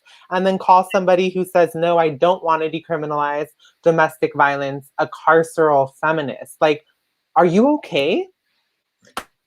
No. Can we talk about how decriminalization is literally free market capitalism? Can we talk about that?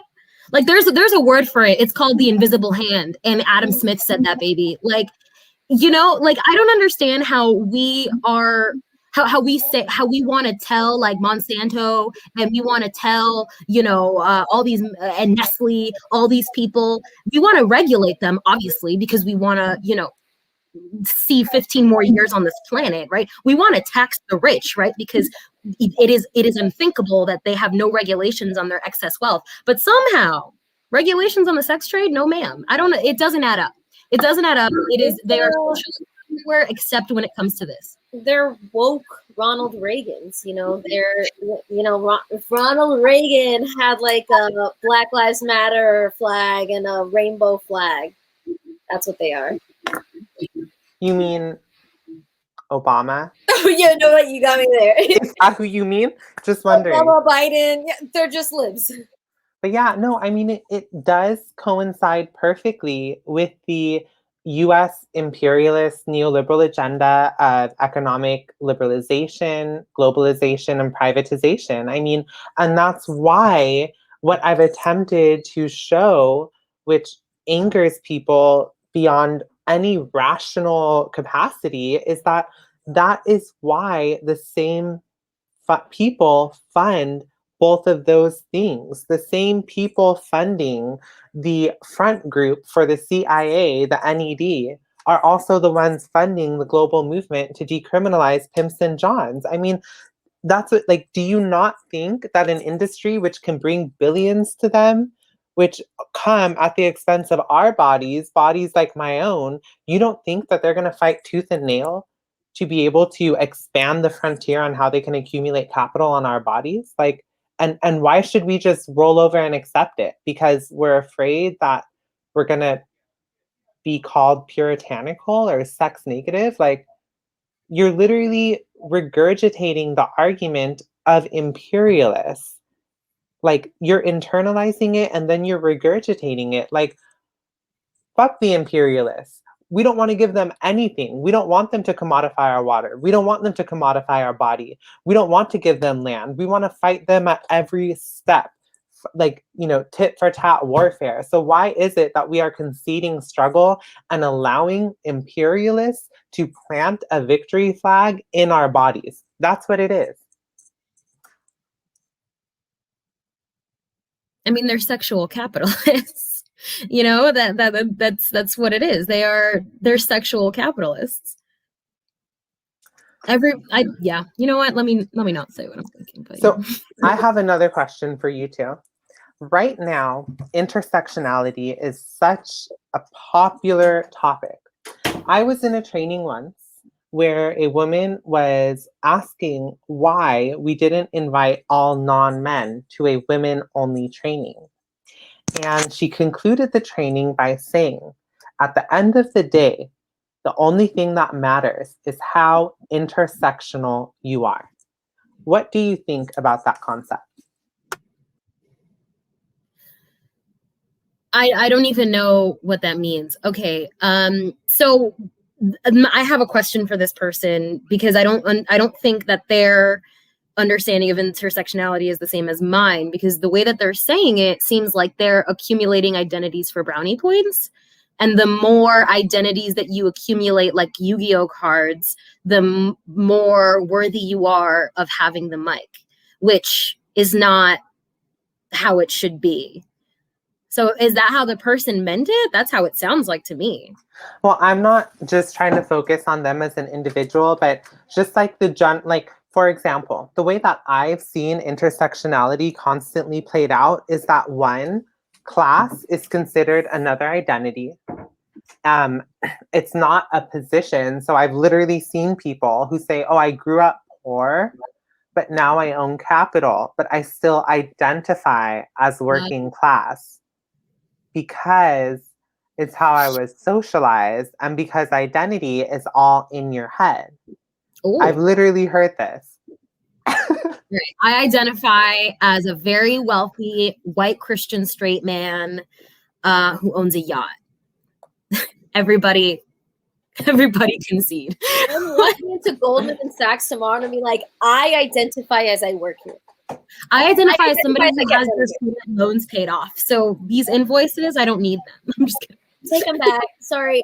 No, like, once again, I have to mention this is the same thing with identity politics as with intersectionality. I mean, if we just, take the study, the school of thought at face value, it's just show how oppression works differently. But the way that it's being used, because it's rooted in liberalism, is as cookie points, as oppression points. Well, I am a woman, so I have 10 oppression points, and then I'm Black, and then I'm Latina, and and I'm poor. It's like, all right, so I have 5 cookie points. Oh, now somebody with 60 oppression points is more correct than me because they got 60 oppression points. Like, what the fuck is this shit? And that's how people use it, because at the end of the day, it treats class as an identity, not as something that is just a lived reality, a process of production. How everything is divided, how everyone lives. It's to say that, and this, some of these things that are piss me off a lot is I know one example. My aunt and my uncle are from Peru. My aunt is a Chola. My uncle is an indigenous Quechua from Chipén, Peru. He, countryside dude, went to school going through a river. You know what I mean?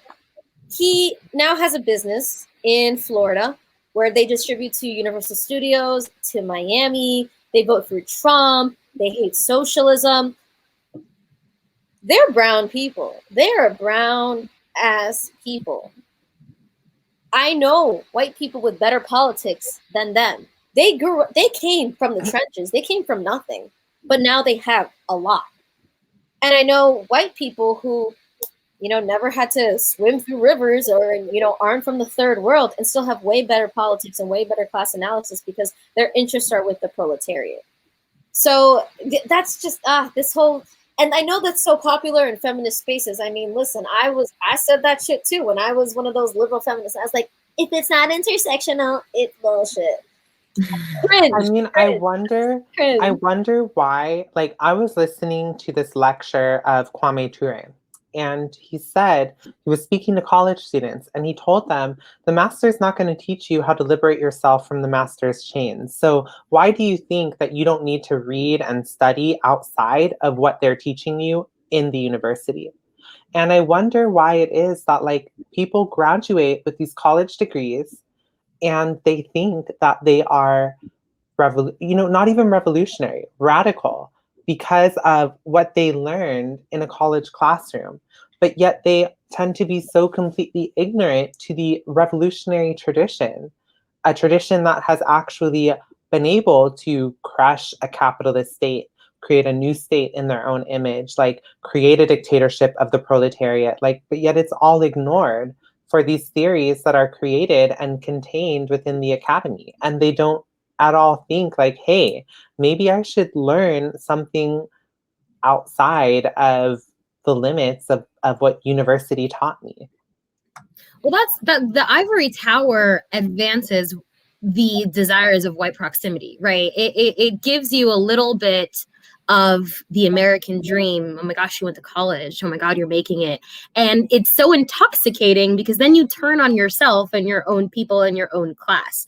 Kayla, your uncle is a perfect example, right? You get a little and all of a sudden you forget where you came from, because the funny part is that at the end of the day, yeah, you may own capital, but you still got a brown face. You're still indigenous. It doesn't, I mean, yes, of course, you own capital and that makes you a capitalist, but the real intersection is how brown and black capitalists turn on themselves by, adopting this desire for white proximity and this desire for the American dream. And of course, the academy isn't going to teach you how to liberate yourself, because that is not in the academy's interest. It is not in the academy's interest to do so. We were talking about like brownie points and cookie points. Like, that's why people try to cancel Karl Marx, because he was a white guy with a PhD. You know what I mean? It's like when we start doing this tally of who's more oppressed, who's less oppressed, like we really go nowhere. And to even suggest the cancellation of Karl Marx is so offensive to third world people and people all over the globe who looked to the teachings of Karl Marx and led entire revolutions based on them, and it's important to note that Karl Marx didn't invent socialism. He didn't invent communism, but because obviously our indigenous peoples were practicing similar economic systems way before Karl Marx was even a thought. But he did, write it down, and Lenin did expand on it. And to cancel these men for not having enough brownie points, it really doesn't get us anywhere, especially when the people who benefit most from the embellishment of these teachings are actually the people with the most brownie points. So isn't that funny? It doesn't make any sense. Going back to the American chauvinism argument that you made earlier, isn't it funny that revolutionaries in the global South literally took on the teachings of Marx, Lenin, Mao, etc., and made their own revolutions with it? But yet here in the US, aside from like groups like the Black Panthers, for example, but here in the US, it's like we want to cancel them or not read them because they were white men. You know what? Like, who try to cancel Che Guevara? You know how many people have come for me to like. Che Guevara was a white man. It was pretty chauvinistic for him to take the spot of those black Cubans. The fuck you mean? They were in the trenches together. Like, like, they get me so. And what you were saying about how like the oppressor is never going to give you the tools for your own liberation. I think that says a lot when like. So when I first went off to college, because I've had just a wild academic career, if you call it that, I started off at the University at Albany, which state school in New York, and it's upstate though. So I went up there, and I wanted to be a women's studies minor. So I'm taking my intro to feminism, and some of the concepts that we learn about is identity politics and what's the intersectionality. That's how I got to meet Barbara Smith, because she actually lives around the area. And there's reasons why I was taught this and I wasn't taught Kollontai. There was reasons why we had a girl who came to our class, or a woman who came to our class, and she was, a feminist, and she was a sex worker, and she was a pro-sex worker activist, and she was talking to us about pro-sex work activism in our college class, in our Intro to Feminism class, and she told us how she like set up a club on campus for like pro-sex work activism. There's reasons why these things come into our intro feminism to class, but we don't hear about the Zapatistas, for example.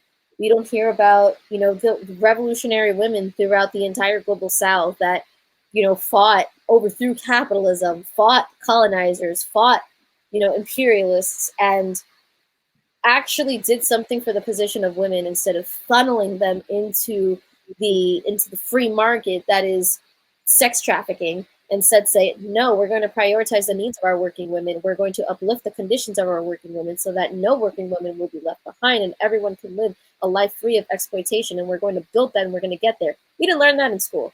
there's reasons for that.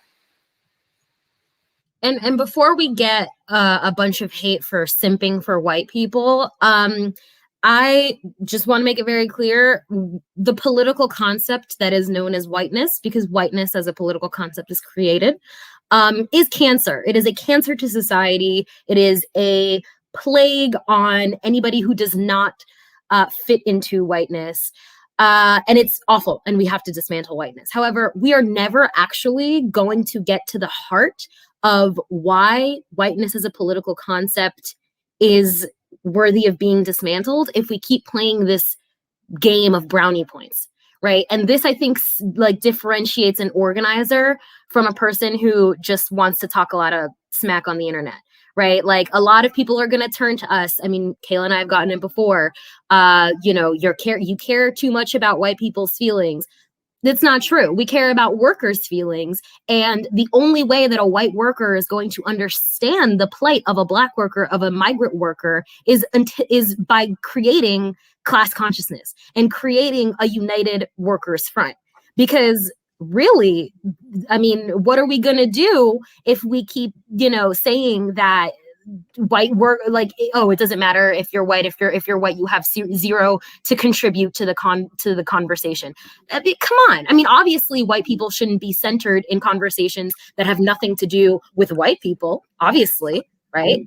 But like when we're building a united proletariat, I mean, there are extremely poor white people that work alongside migrant people, that work alongside Black people, and those white workers do need to reconcile with their whiteness. But the only effective way to do that is by having those migrant and Black workers create a solidarity among their own struggle and seeing themselves as working for the same goal, for the same shared common goal, which is the destruction of the systems that oppress everybody. So, I mean, Absolutely. Before we get attacked for, you know, I used to be super into queer identity politics, like super rad lib, like galaxy brain. And then I realized, and now people are going to get offended by this, but I realized the whole world doesn't revolve around me. And maybe instead of sitting here and expecting every person to have solidarity with me, maybe I can organize and show solidarity and build solidarity in that way. And when I started organizing workers, a lot of the times I would deal with transphobic workers, and I was brand new and transitioning. So whatever I look like now, I was a lot rougher back then. So you can imagine the amount of transphobia that I experienced or their attitudes. But guess what? As I sat in their living rooms and organized them and had 2-hour-long conversations with them about how much money they made, about their situation in life, about where they came from, how their boss treats them. And as I marched into their boss's office with them and fought their boss with them and won with them, their attitudes changed over time. Yeah. And they dropped the chauvinistic attitudes because of my gender or whatever. And I think that is diametrically opposed to the way that, you know, identity, people who are obsessed with identity politics expect solidarity to be built. And they are completely okay with all of us being separated into these silos, and the silos to separate amongst themselves, and for us to never unite. And I think a lot of times, like, people think, oh, unity, you mean we have to destroy difference? You mean we have to pretend these things don't matter? No. We can have a united proletarian front against racism, against sexism, etc. But it has to be together as a class, because the people that are maintaining the system that is oppressing us is not us around here. It's literally the bourgeoisie, the imperialists, the capitalist class. They are our ultimate enemy, and we have to realize that. Well, let's bring this back to feminism. Like we understand men as the oppressors, right? And we understand the problems that come with patriarchy and male entitlement. That doesn't mean that we don't engage with men about where they can be better with relation to the way that they move in the world, right? It doesn't make any sense. Of course, we can talk to white people about how whiteness is a problem when we start talking about the mutual struggle we have as working people. Of course, we can talk to men about the issues that we deal with as women under patriarchy, because and not to shed a tear for men necessarily, but men also suffer under patriarchy in different ways. The difference is that we are the punching bags, and they're the ones punching, but men do also suffer under patriarchy. And so it's like, unless we have these conversations, then I don't understand how we expect to dismantle these systems we all agree are oppressive. So it's through mutual struggle that we reach a common understanding, and divisiveness based on righteousness is not the path forward. I really would recommend that these rad libs take a little lesson from the Bolsheviks, because reading what Lenin and what Kollontai said, I get so tempted to call her Kollontai. I gotta not, but Kollontai and Lenin both have said it in different ways. One, Lenin on the national question, and also Kollontai said the same thing about the position for men and women. So she was talking about men and women, and he was talking about the national question. But in essence, they both say that it is through the class struggle that these groups that have always been antagonistic, the peasant workers or the proletariat, have been antagonistic to each other. They cease to see each other as the enemies through the class struggle and unite together in the common enemy.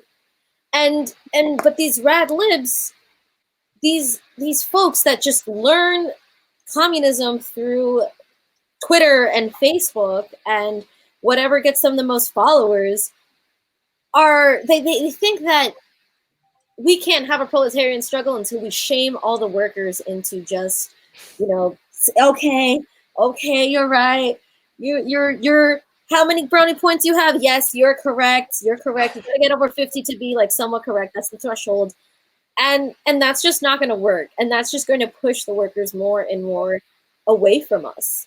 And that's, normally I wouldn't care what like other groups are doing, groups that I think that don't have the correct line. I'm not obsessed with like what you are doing in your organizing, because I know whatever you're doing is not successful, but I just don't like the way you make us look bad. Like the actual Marxist, because you're running around calling yourself a Marxist and you're not. Right. That's the only part that bothers me, is that if you're going to be a rad lib, if you're going to have rad liberal politics, call yourself a rad lib. That's why like those social democrats that are like, oh, I'm a democratic socialist, or I'm a social democrat. Like, you know what? At least you do that. At least you do that. Lets me have the differentiation. I'm a Marxist-Leninist. I'm a communist. I'm not a left. I'm a communist.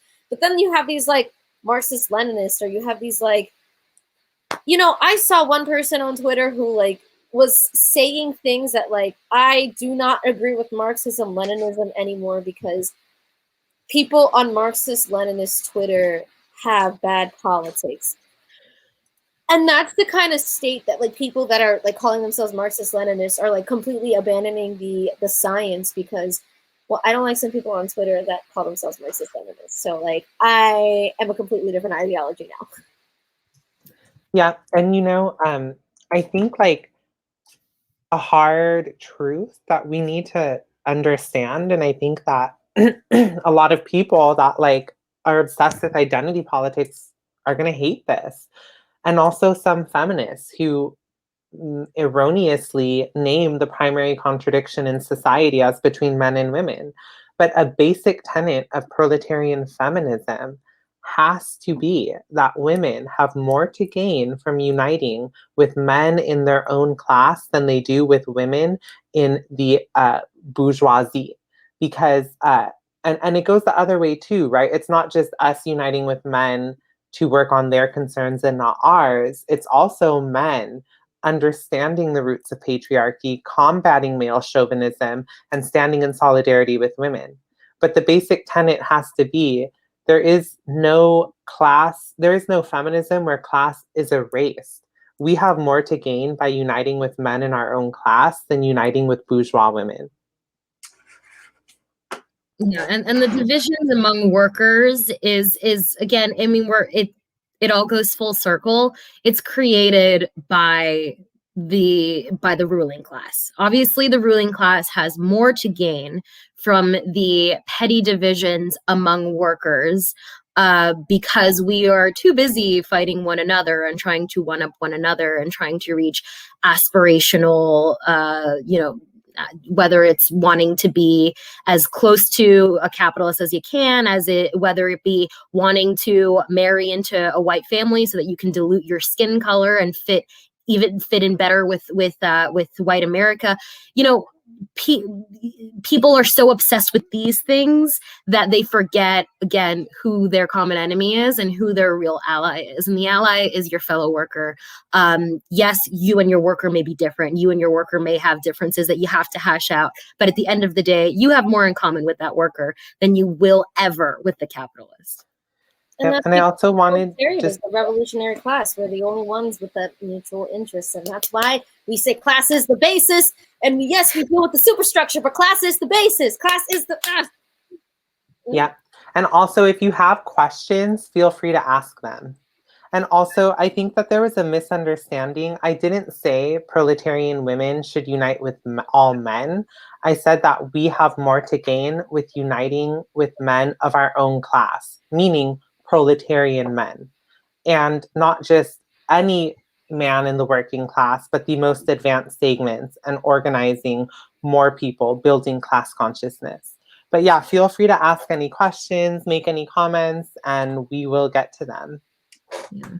I mean, I think Kayla and I have had this conversation before when we talk about Latin America, which is literally every other hour of every other day.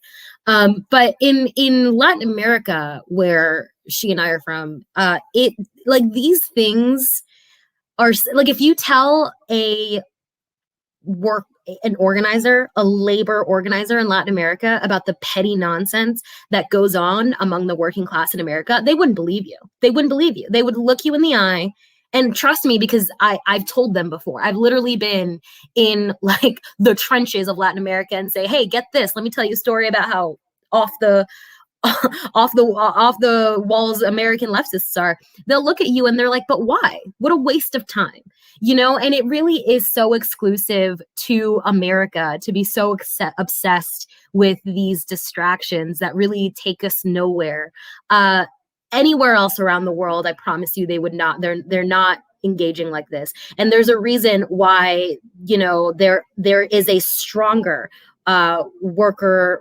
There's stronger worker unity in places across Latin America and anywhere outside of the U.S. really, because they understand. They have a deeper understanding, right? And it really just goes back to the point that these theories that we're talking about are not white American Western theories. These are theories that Ho Chi Minh taught peasants to understand, during their revolution. So if you really are separated from all of this neoliberal garbage, you really understand how absurd it is. And it's insane, and it's depressing actually, because, we're working hard, but the empire is strong, and it is the one feeding us all of these divisions. The fish rots from the head. It's coming all the way from the top. Believe that. Well, I do want to say that, like, in the United States, I think we had, I want to talk about the United States. We do got some revolutionary history here. Like, May Day was born out of Chicago, was born out of the Midwest. The labor rights movement was strong here. The gay rights movement, anti-racism movement was really strong here. Even the women's movement has been very, very strong here historically compared to other countries. And another thing, and this is like more like the background that I do, also the housing rights movement has been particularly strong in the United States. But the thing that is, I don't really know if they have the similar programs in elsewhere that we did here, but what makes the left so backwards, you look at like CPUSA in like the 30s and the 20s and what they were doing. They were organizing tenants, beating up the police in the Bronx, like 4,000 tenants organized by the CPUSA. They were moving like white white tenants out of Stuytown and bringing in black tenants just to say, like, fuck you to landlords. They were beating up marshals. Like, they really had it on lock. There was a lot of movements out here that were like very strong and very powerful, and it scared the bourgeoisie, and it was very successful. And what happened? Then you have FDR, you have I was about to say the Green New Deal, but you have the New Deal, you have people turning towards reformism, and then you have the Red Scare, you have COINTELPRO, and then you have the new left, the synthetic left. And this is why I say, and as to, come full circle, the greatest threat of our time is not fascism anymore, but it is now liberalism. And you have the liberalization of Marxism. You have liberals using communist aesthetics, ultimately spewing liberalism, getting us nowhere. And that is, the essence of why we in the United States are so more backwards than in terms of our, our class struggle than other parts of the world, is that we're in the belly of the beast, and the belly of the beast can only do so much in other places. Yeah, they can, kill all the leftists over there, but here they're not going to get away with doing all that. So what do they got to do? They got to liberalize Marxism. They got to get people into the Democratic Party, into the DSA, rather than struggling for the proletariat. Isn't it funny too how like so many so-called socialists today just end up defending the Democratic Party? Like, I was on a live stream and I almost lost my mind because I was on with an editor or like someone who hosts the Jacobin show. And he was literally saying that at this point in time, and now excuse me if I don't get it verbatim, but he was saying that we still need to work with the Democratic Party. And I was like, what are you talking about? Like, have you not seen what happens when we work with the Democratic Party? Like, just, I have a more principled critique, but I'm just still like, shook about that. And it's just like we have to give it up, right? Like it's not working. It's time to give it up. We need a workers' party, not any workers' party, a revolutionary socialist workers' party. And until we have that, there's no point in working with the Democratic Party because you're going to get co-opted, and the Democratic Party is not owned by us. It's owned by the capitalist class. I really think about how COINTELPRO and the Red Scare is the most brilliant in terms of effectiveness project to ever exist, because McCarthyism lives rent-free in so many people's heads. I have literally been in conversations with people, political conversations with people, told them what I stand for and exactly how I want to see it in terms of a revolutionary dictatorship led by the proletariat, right? I have explained everything to them, put it out on paper, and they're like, oh, wow, I agree with that. And then I say, well, I consider myself a literal communist, and they're like, whoa, and they take it back, and they spit on the ground 3 times, and they act like they are so disgusted to be able to agree with someone who considers themselves a communist. And McCarthyism is the reason for that. The Red Scare is the reason for that. And all I have to say is it's really a brilliant creation. And I think we as organizers in the belly of the beast sort of have to do double the work in terms of doing the actual work that we want to do and see, and also undoing the consequences that McCarthyism and the Red Scare has permanently done and just imposed on the American social consciousness. It's going to be very difficult to undo that. Extremely difficult. I mean, when you were describing the organized tenants, that sounds amazing. I doubt that anybody would disagree with that in this day and age, in 2021, especially now when everybody is talking about rent strikes. But tell them it was organized by CPUSA. See what their response is. Yeah, you're muted, Caleb. See what their response is. They're gonna be shocked that was even a possibility. But it was at one point, and we're trying to bring it back to that point. It breaks my heart when you think about how CPUSA used to have like 100,000 members, at least 100,000 members, like 100,000 people back in 1920, 1930. How much could have been, what could have been in this country. And you know, I'm sure I'm gonna get hate for this later somewhere. They're gonna be like, but that's settler American communism, and we don't want that. Like blah blah blah blah blah. And I mean, we're running on hour 2. That's another conversation for another day about like what is actually a viable way to organize the proletariat in this country. Because I think a lot of people have this like this idealist view of like who is your countryman? Who are you going to be organizing? Who are you talking to? Like, you're not a Cuban. You love Cuba. You love Venezuela. You don't live there.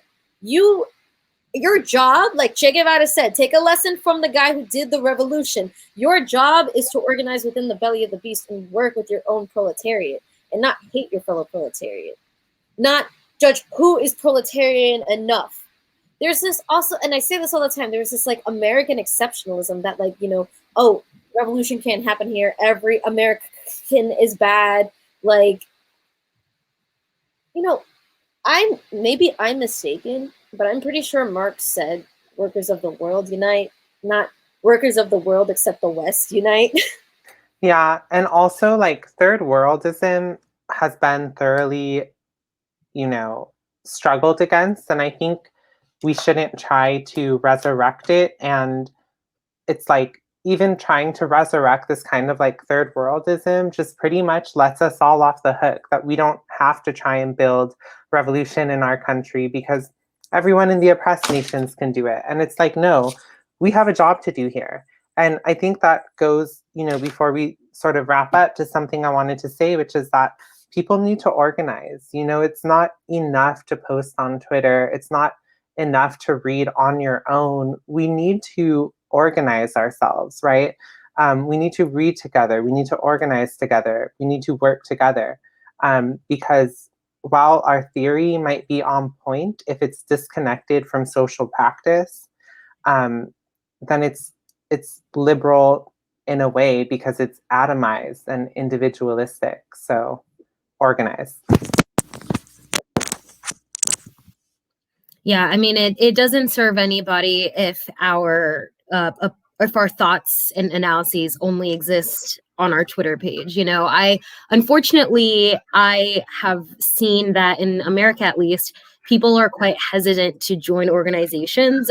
This lone wolf concept is it just runs rampant for some reason, and I don't know how how strongly I can say this. Lone wolfism is going to get you nowhere. Lone wolfism is not going to lead to structural change, and it's not a threat to the establishment. Understand that. Like, there are incredibly strong people who are strong individuals, but I mean, all it takes is one very sneaky CIA agent and boom, you're out. Like, if you don't have a group of people, an organization who make sure that you're in check too, because that's the other thing. I mean, self-criticism is incredibly important. You know, you need to have a organized, principled group of people behind you to ensure that all of your work is not going to be in vain and it's going to lead to some sort of structural and community change, and B, that you don't go off the deep end. You know, I've literally seen, like, I know people are talking about Sakaiists. Like, seriously, I have seen principled Marxists, you know, misread Sakai or misread Fanon, and that's it, they're gone. And, you know, if you had not that Sakai and Fanon shouldn't be read, obviously not, but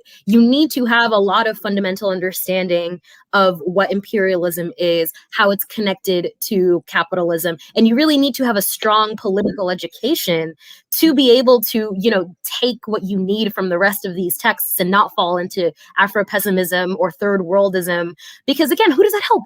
Who does that help? Nobody but the capitalists. Nobody but the oppressing forces benefit from pessimism, from lone wolfism, from a willingness to just be bitter in your apartment that capitalism sucks. Yeah, it sucks. Let's do something about it. You know, and that's exactly, you took the words right out of my mouth, Laura. It's like, I have seen people go off the deep end. Though I will disagree with you, don't bother reading Sakai. Nobody that comes to the conclusion that white people aren't proletarian just And then, but Fanon is great. Definitely Fanon is great. But then you have people who are like organizing or learning from twitter.com where nobody knows shit, really. And now they're applying the conditions of the Algerian Revolution to Oklahoma City. You know, it's come on. That's the purpose of being in a communist party or in an organization with, you know, principled, studied, well studied, and well, I'm gonna say Marxist Leninists who can constantly critique you and guide you. And it's not like we all communists sit here and we're like, yeah, we agree with each other 100%. Then there wouldn't be the Communist Party of USA, PCUSA, PSL, Workers' World Party, like all these. If we all agreed with each other, things would be very different. But it needs to be constantly criticized. You need to be constantly educating, constantly learning, and you also need to be working towards the class struggle. And, you know, sitting online and posting isn't doing that. And that's not to say that there's other ways. Like, you don't have to be out there in the streets marching all the time and tailing the masses. I completely disagree with tailism too, to be organizing. But join an organization and write for their paper. You know, do something simple as that. Fix their website, stuff like that. Every little bit counts. Everybody is a helping hand. And, you know, there was some time where I was in a party and then I left another party, and I left with a bunch of other people, and we all went our very different ways. And I could see how they went off the most obscure deep end. I hope they're not watching, but, you know, now they're in an organization that says F a young Jewish girl that got murdered, you know? Ridiculous. No, you were there? I was not in that party. Oh my God. No, my God. Sorry. No. I know exactly who you're talking about. Before they went to that organization, we were in another party. But, you know, when we left and when we were just lone wolves talking with each other and just communicating online, we all kind of went our very different ways. I was lucky that I had a job that I had to do that forced me into communicating with people in Venezuela, people in the PSUV, Chavistas. And I also had made a good friend with somebody in Chile who is also a member of a communist party who helped me along the way. And then I get to talking with Laura, and I have questions with Laura, blah, blah, blah, blah, blah. And I met another friend who was in a communist party, and that helped me bring me along the way. But it could have been a very different path. I could have taken that kind of similar path. And yeah, that's him. It could have taken me a very different path to saying ridiculous anti-proletarian, just ridiculous things. So all this is to say is that whatever you can, you definitely need to be in a collective organizing and building the class struggle. What was that quote that you said, Laura? Activism is your rent here on earth. Activism is the rent you pay to live on earth. Right. And I mean, listen, who knows how many years we got here? The least we could do is try to build a better world. I know we have to wrap up, but on the same note, it is important to join an organization, and it's also important to call yourself a socialist or a Marxist or a communist, wherever the progression of your education is, because calling yourself a leftist is meaningless.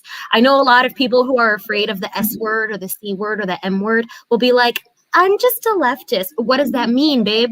What does it mean? It means nothing. It is not an actual political platform. So join an org and say you are a socialist with your chest. Say that you believe in the workers of the world with your whole chest. Okay, I promise you, you will not regret it. Yeah, I mean, it's all like, to someone who said socialist is even getting co-opted. I mean, since we're talking about fake feminism, bourgeois feminism, like AOC calling herself a socialist and then regurgitating imperialist lies about other nations, and then saying that her example of socialism is Canada and and Nordic countries. Misery.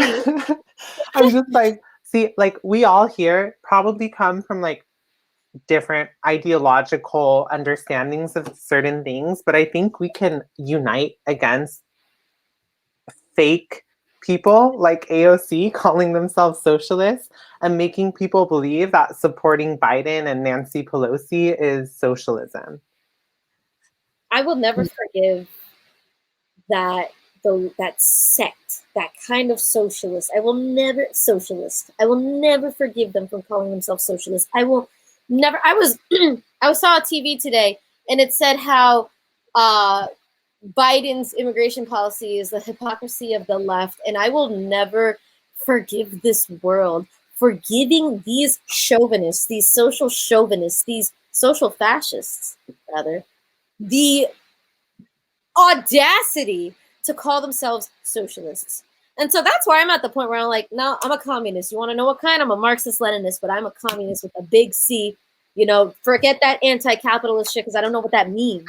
Forget that leftist shit. I don't know what that means. You got democratic socialists over here calling for coups in Venezuela, calling for coups in Belarus. I'm a communist. I want to I'm a communist. The NED Socialists of America. Even Juan Guaido laughed at the idea of AOC being a socialist. Yeah, that's my favorite story to tell. When people are like, AOC is radical, I'm like, radical within the confines of the Republicans and the Democrats, right? Like, you look at Juan Guaido, who is an imperialist puppet, a spineless little creation of the American Central Intelligence Agency, right? If he is the one who is saying that AOC ain't shit, then like best believe she ain't shit, because he is actually trying to take someone down who matters, and that is Nicolas Maduro. The honorable bus driver, Nicolas Maduro. Listen, say what you will about Venezuela. I do believe in critical support. Obviously, say what you will about these socialist countries in Latin America, which I still support with my whole chest. But what you can't say is that they are not resisting imperialism. They are doing that. Okay. And that is why Nicolas Maduro is a threat. And that's why Marco Rubio endorsed Juan Guaido and is funding him to take Nicolas Maduro down. AOC is seriously not even a little bit radical. And I hate, if you are new to left politics on the stream and you love AOC and you are considering joining DSA, please understand that we are not trying to make fun of you. We just want better for you and for the workers movement. You know, it's not a patronizing, we're not trying to be patronizing here. We're trying to emphasize the importance of a collective revolution, right? And make sure it's principled and not just Democrats with thick-rimmed glasses from Warby Parker.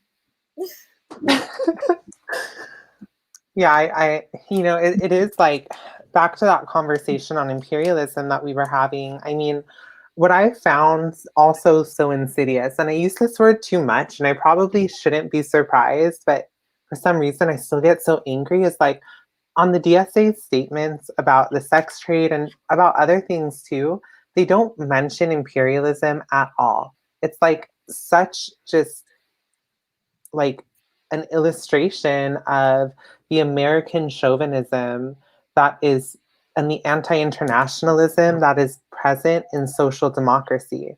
And also how social democrats have historically partnered with the state in order to shut down communist organizing, and the necessity of us to build on our own separate from them. I mean, that's why the DSA exists. The DSA wouldn't have all the members that they did if they were actually a threat to the system. They were created to be the net for actually people that are disenfranchised, people that are frustrated with the liberals and with the right wing, to keep them from going to communism. All right, at least we can put them in the social democrat organization. And they pride themselves, oh, look at what we've done. Honestly, what you're doing more harm. You were keeping people from becoming communists.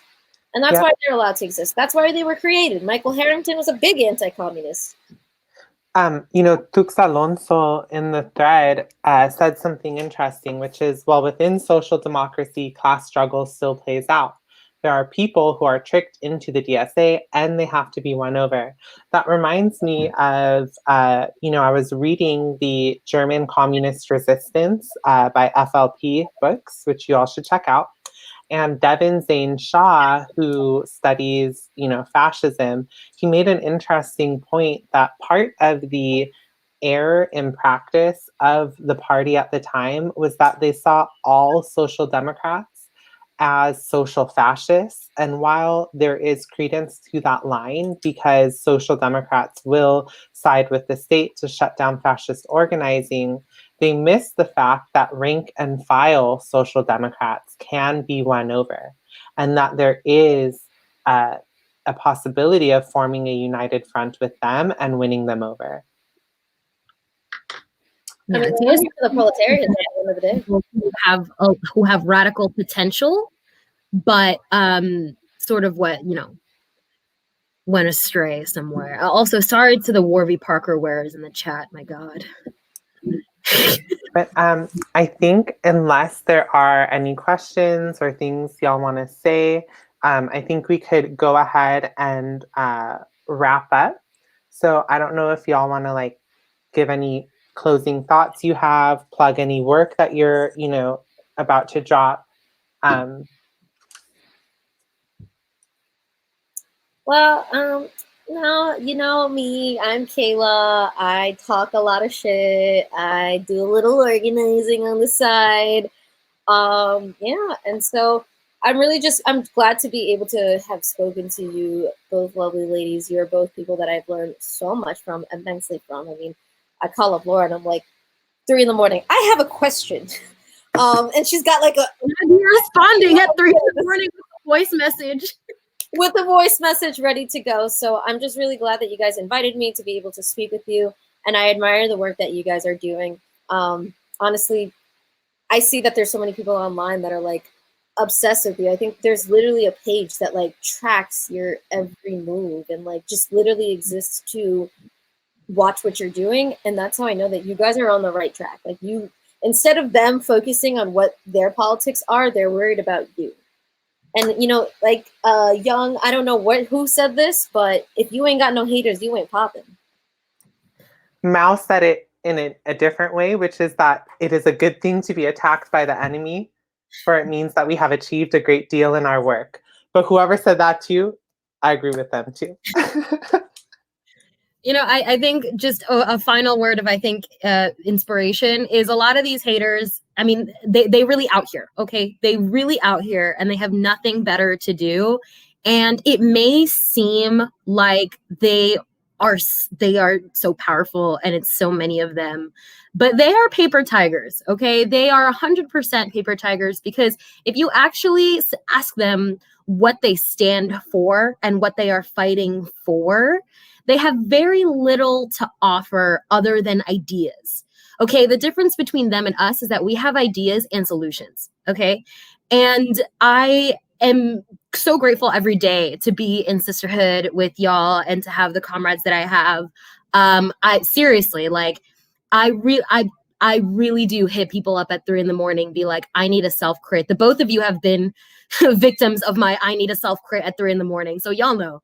And when we have one another to have these conversations and have them without fear, because we know that we have the solidarity of one another, it makes all of this so much easier, yeah, thanks everybody for tuning in, and thanks for listening to us just yell for 3 hours. And thanks for organizing Esperanza and Twinkrev. You guys are so great. I spent my entire morning listening to the latest episode about Britney Spears. So everybody should go watch that to decompress after this heavy conversation. So thank y'all for having us. Thank you.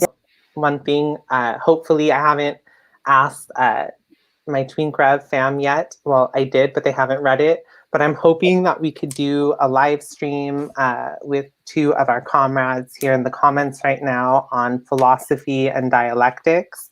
Ideally, that would be Monday, but I need to get approval from Twinkrev first to go ahead and do so. I'm also going to be dropping 2 critiques, one on the concept of classism, which I think is, insufficient. And then the second one is going to be on a critique of liberal trans activism, but I'm going to need to work through that more. And is there any work you want to plug that you want people to check out, or where could people follow you? So I and my trusty comrade that's in the chat here, we are working on a show that, and we're going to talk about this more actually on Red Lettuce, but we're coming up with a show on the revolutionary history of all of the countries of America. That's right, you heard it. All the countries of the America and the Latin Caribbean. Can't forget that. So yeah, just stay tuned for that. I am at Kayla Pop on Twitter with an underscore at Kayla Pop. Sometimes I post some of my writings on there, some like anti-imperialist international work. That's kind of like the thing that I like to do. So I also make videos and I write for Anticonquista, which is an anti-imperialist media for the Latin American and Caribbean diaspora. So you check out my work there, Kayla Pop. That's it. I do not want to be perceived. So instead of following me, I think you should follow Affirm New York, and I think you should follow Affirm because you know that you will always get accurate, principled commentary from both of those accounts. And what I am going to plug is basically the campaign that we've been working on for 2 years on partial decriminalization. We worked really hard on this for a very long time, and we took the time because it was worth taking time. And if you could just, ask us about it, talk to us about it, learn about it. If you want to start a similar partial decriminalization campaign and stand up for women and girls in your state, wherever you are, reach out to us and we'll help you make that happen. If it passes in New York, it'll be the first place in the United States to pass such a law, which would be incredible. It would really it would be amazing if that were to happen. So definitely reach out to us, learn more. Do not fall for the cheap arguments that are being offered on the internet because they are recycled. They have been debunked a million times. And if you see a fresh new critique and we haven't responded, it's probably because we already have somewhere, somehow, we've responded. We just have jobs and lives, and we can't sit on Twitter 24 hours of the day responding to these people. Because if we made responding to people on Twitter our full-time job, we literally would never rest. So yeah, organize for women and girls, stand up for women and girls, land and bodies back. Do not fall for patriarchal capitalism. Not here, not now. It's not cute. We are revolutionary and we're gonna be about it. Okay, so let's be about it, y'all. Yep. All right. Thank you, everyone. Thank you, Twink Rev, Red Salute, comrades, and see you next time.